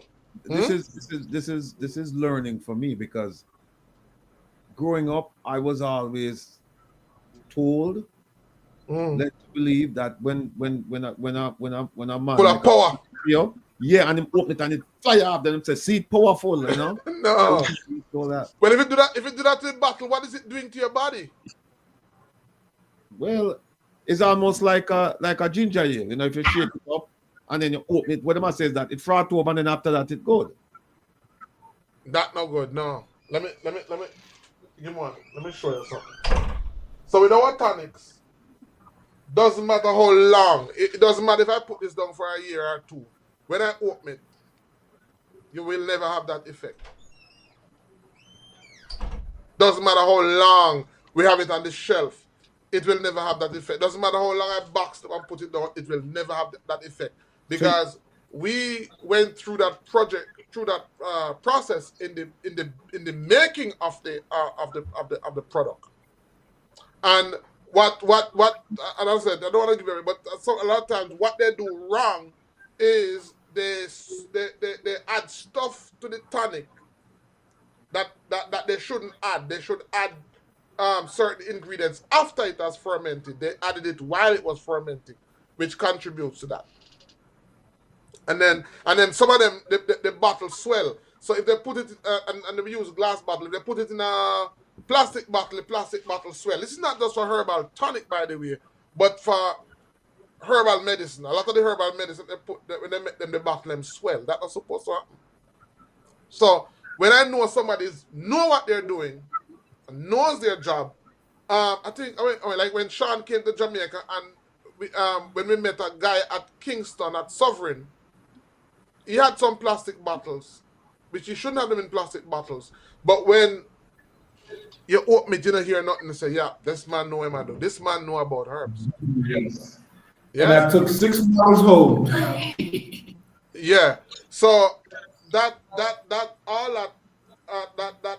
acid that is in it is not good for your body. You don't want to drink things that are acidic. Right? You want the medicine, you don't want the acid.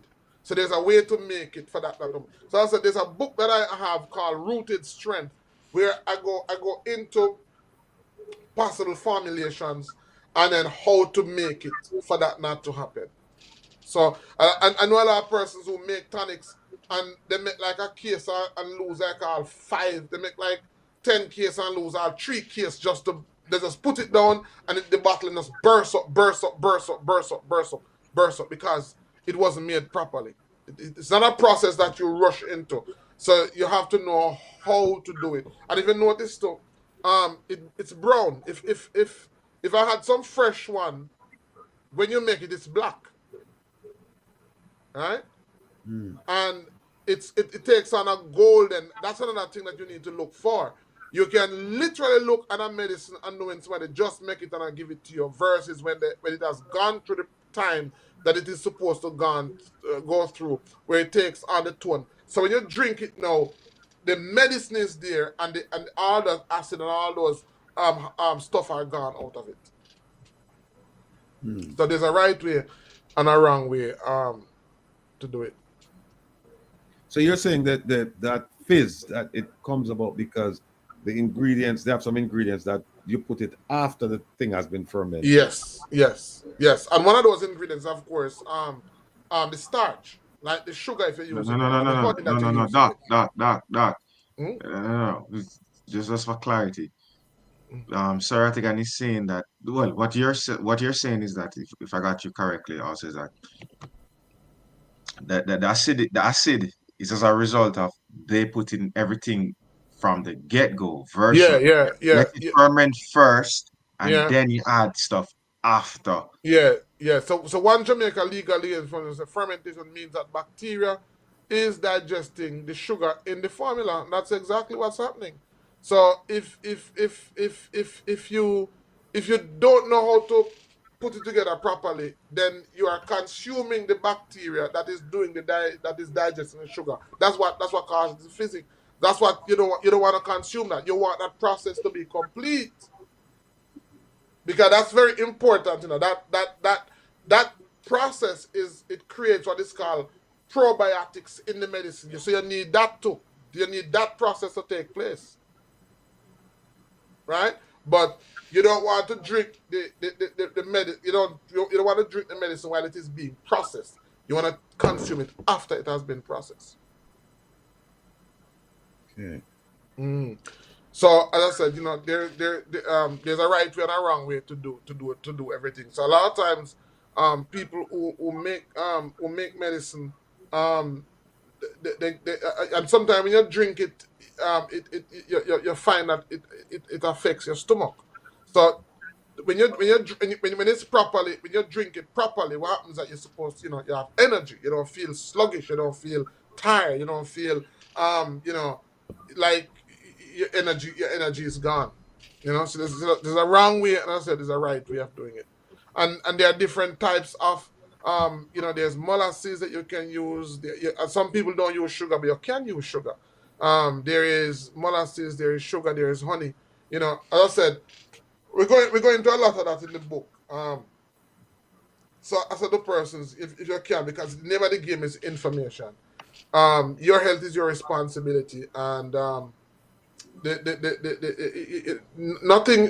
knowledge should ever be too expensive, because it in the long run it helps you. In the long run it helps you. So as I said, we talk about, and I said the herb, the need of a man varies based on his age. And so even though we talk about all of these herbs, if your challenge is due to stamina, your formulation maybe may need more stamina herbs in it than the man where his need is more prostate health. Another man's here of concern may be certain hormones that are low. So on our website we have a formulation called Alpha Male on our website, for example, icmwellnessmarketplace.net. Alpha Male, and in working with men, we realize that some man will come to us and they're presenting problem. Their presenting problem is their prostate, but they may have stamina issues. So when we always want to once a man is 40 years or over, you want to address all the potential needs that the man will have, which is sperm, prostate, and then there are certain multivitamins like boron and zinc and so on that is needed by a man at a certain age, because when your testosterone level goes down, it affects your ears. So you have baldness, you have muscle mass that your muscles start to get soft, you start to grow breasts. You know, the needs are different. You know, the needs are different, and so we have to address those needs. You know. All right. The phone line is still open, folks. If you feel like calling, we're going to keep it open for like another 5 minutes. If we don't hear anything within the next 5 minutes, we're going to turn off the phone. Yes. We're going to wrap up. Thank you for putting this up. So this is also a workshop that we're having, guys. Talk about it last time we're on. It's a COVID-19 injury recovery weekend. It's this weekend, and for the dates are there all the way up to Friday, April 25th to Sunday, April 27th. It's a weekend event. We come to Jamaica. We're hosting it at the Source Farm, Jamaica. It's a beautiful eco village. Maybe one of the only one of its kind here in Jamaica, where you are getting a chance to stay in an eco-friendly setting.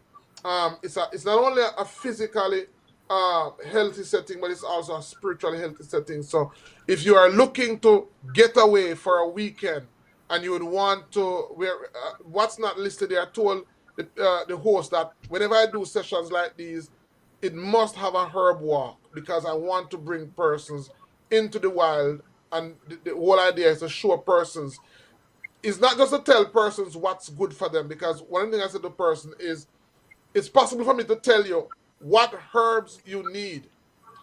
A very important component about knowing about herbs is knowing when the herbs is healthy enough to harvest. And that's one of the things that I emphasize on. Is that doesn't show you, say, okay, this herb is good for you. One of the things that I do when I take persons out is to help them to identify when the herb is healthy to be harvested. Right? Because it's one thing to get a herb, but if the herb is not in its healthiest state, the medicine will not be available to you. So that's an event that's coming up. The telephone number is there, the cost is there, everything is there. I really would love to meet some of you guys in St. Thomas on that weekend. And then we're having our own for one whole week.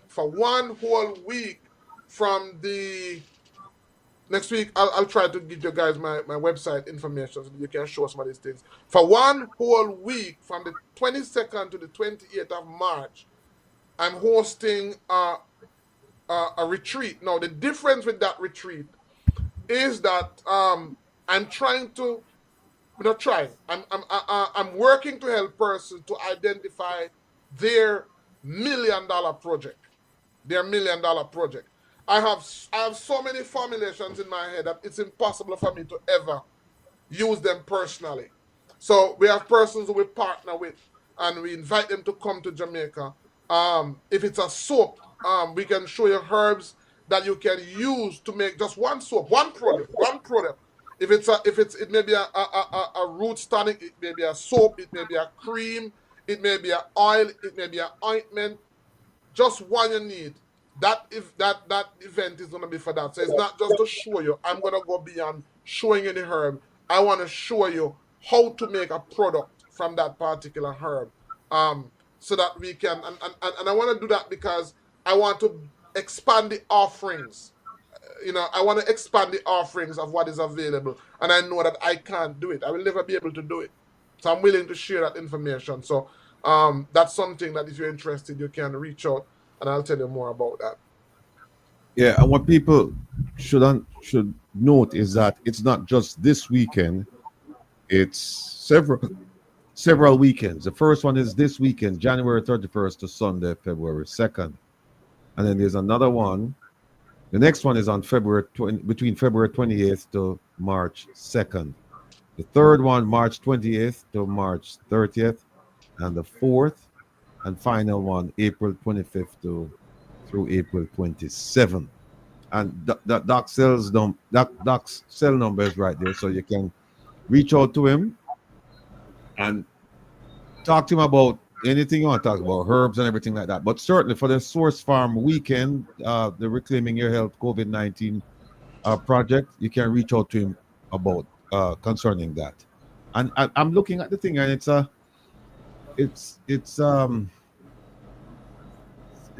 very comprehensive, very balanced, because they have that sharing circle, emotional release and balancing, medical research, healing protocols, ancient wellness technologies, in-depth health assessment, spiritual health readings, fun and relaxation, tenting and meals.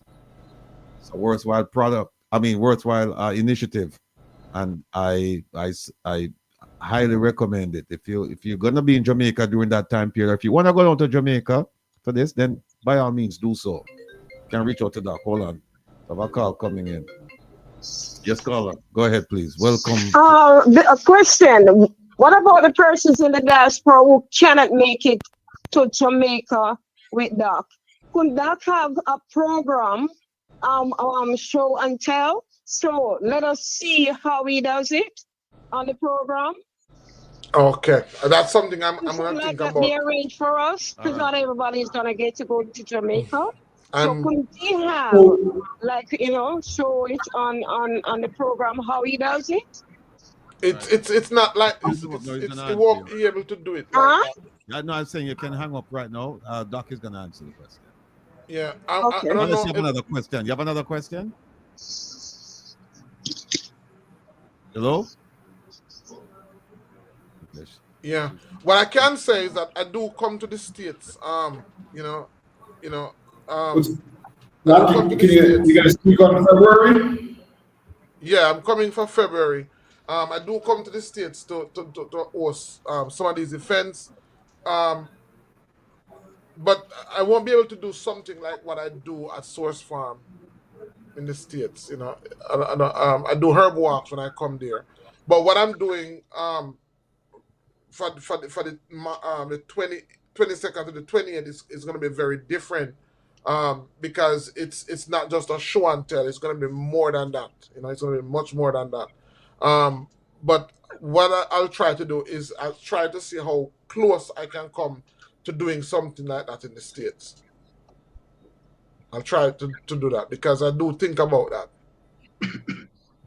Right. We have 15 minutes to go, folks. Phone line is still open, and we're still taking questions in the chat. So we still have over 200 devices listening to the program. Yes. Is there, if you could give one piece of advice for men's health, just general piece of advice for all three of you, what would it be? Let me. I don't say. Chris, Sean soon come back. Mike says, "Is there anything that shrink the prostate naturally?" Yes. There are herbs that have been traditionally used to shrink the prostate. Herbs like nettles and the nettle root of the nettle plant. And there are some studies that speak to that. Traditionally here in Jamaica, we have herbs like cassava marble, herbs like guinea hen. We have herbs like guava leaf or guava bud that helps, because these are astringent, and these are herbs that are, especially guava bud is high in certain antioxidant, as well as certain compounds that have been proven to do so. So definitely they are herbs. So those are just some of the herbs off the top of my head. Nettles is one that is featured a lot. Saw palmetto is another one that has been shown to do that. And those are herbs that are available in the US as well.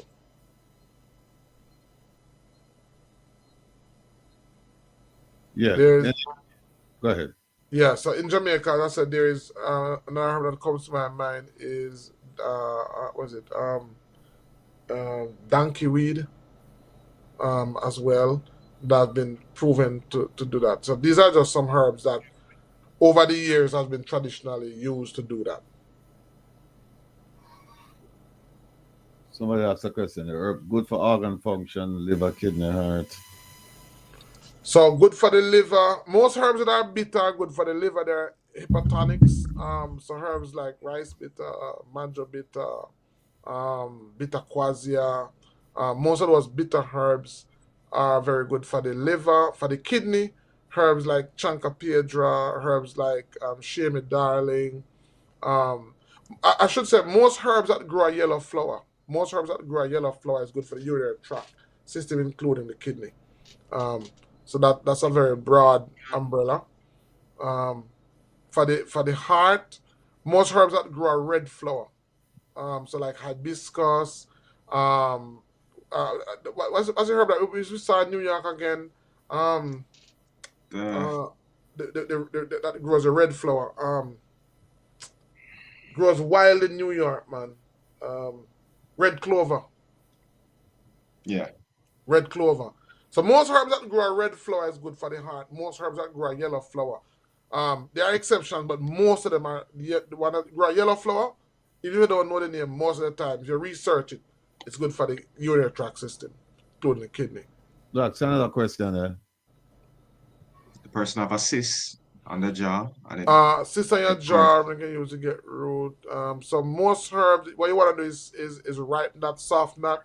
So herbs like castor oil. Castor oil is a good herb to perish that. Soften it up, and if there's inflammation, most time it will remove the inflammation. Most herbs will try to bring it to the surface. Like if you use like a charcoal poultice, it will try to bring it to the surface. But if you use like a herb like the castor oil, it won't even cause it to swell. It will just cause it to go right down, and just the inflammation just go away. yeah, because So castor oil is good for that type of thing. Right. Oh, somebody says see the dentist ASAP. Yeah, still see the dentist. But those are herbs that have been traditionally used like that. Canada. What about Candida? Candida. What about Canada? I think Mike is yeah. about going to Canada. I think for Canada, the easiest thing would be to, based on how things are right now, the easiest thing for Canada would be a scenario whereby, because I'm in New York, is you deal with costs, you deal with the cost up front of getting it, and the only unknown off the top of my head at this point would just be the shipping. So you remember, if you're in Canada, you have the same access as people over here. So you can go on the website, the ICM Wellness website, follow to these things. You can reach out to me, and we just know that shipping is the unknown factor. Right. And as I said, I want to say to persons that one of the reasons why Chris is on, Sean is on, is because if you're in the Florida area, you don't have to come to Jamaica to see me. I can see you in Florida through Chris, through Sean. And if you're in New York, I can see you through Chris. We have two persons in New York. We have one person, Chris is in Brooklyn, and we do have another person in Bronx. Chris is in Florida in No, Sean. Sean, sorry, Sean is in Florida. Sean is in where in Florida? Orlando. I like to stay in Orlando. Orlando area, and then we have I've other persons other person that we're working with in Florida as well. So these are just persons that you can reach out to. I don't have to I don't you don't have to physically come to Jamaica to see me anymore. The goal is to get more persons like this that will allow us to reach persons where they are. That's my goal, to try to reach persons where they are. And allow you and allow you, the consumer, to think strategically as to what to do. So say, for example, you that is in Canada, it's right there. Mm-hmm. So the mail would be cheaper than somebody flying. Yeah, or just somebody like in Wisconsin. sending it to you. I'm in New York. You're right there in Canada. So, well, depending on where in Canada. But apart from the mail, apart from the cost of mail, that would be the only variable that would be different than anybody else. Right. You know. Right. But then I said, your health is your responsibility, guys. Don't wait until you have a crisis. A lot of persons tend to wait until their health becomes a crisis to try to address it, to try to deal with it. That's one of the absolute worst things that you can do. And I should say that when you go to Sean, or you go to Chris, or you go to Michael in Kingston, or any one of the affiliates that we have, one of the things that we basically do is we help you to find out the status of your health. That's what we do. So it's not just to recommend herbs. The body tells us, your body tells us what's wrong with you. And so what we do is we have the technology to connect with you for your body to tell us what's wrong. And then based on what your body is saying, that's what we use to guide you as it relates to your health. So it's not just if you went to see Chris or Sean, you don't have to tell them what's wrong with you. Just go and tell them that I want you to tell me what's happening. I just want you to tell me what's happening. And also, and also, like a lot of times, like we have Dr. Ben and I have dealt with persons whereby even though we do a lot of stuff from our perspective in terms of I source a lot of herbs, Dr. Ben has a lot of stuff that he formulates and so forth. Sometimes the problem is not even what we need to do. Like we had someone as early as this week whereby the very first thing that she needs to do was to buy some amino pep that has nothing to do with us. But based on the problems and whatnot, that is the first course of action. It's not, oh, we have this, so you need that. Yeah, so it's not about selling any product. It's really just it's like you selling results. Yeah. Whatever that translates into, whether it's a lifestyle adjustment or something like that. We have 5 minutes to go. Let me ask all three this question. We've been talking about products, and we've been talking about selling products, herbs, roots. Are your products governed by FDA in the United States or Bureau of Standards in Jamaica? What's the certification process? What's the standardization process? Who governs that? Are you just all right? Let me answer that. So if it's supplement, the supplements that we promote on our website are produced in what we call FDA approved facilities, because the FDA does not approve supplements. Usually once, so what they will do is that they will require the facility to be FDA approved and to be standardized. So that is as it relates to the products in the US. As it relates to the herbs, however, are not regulated by any entity.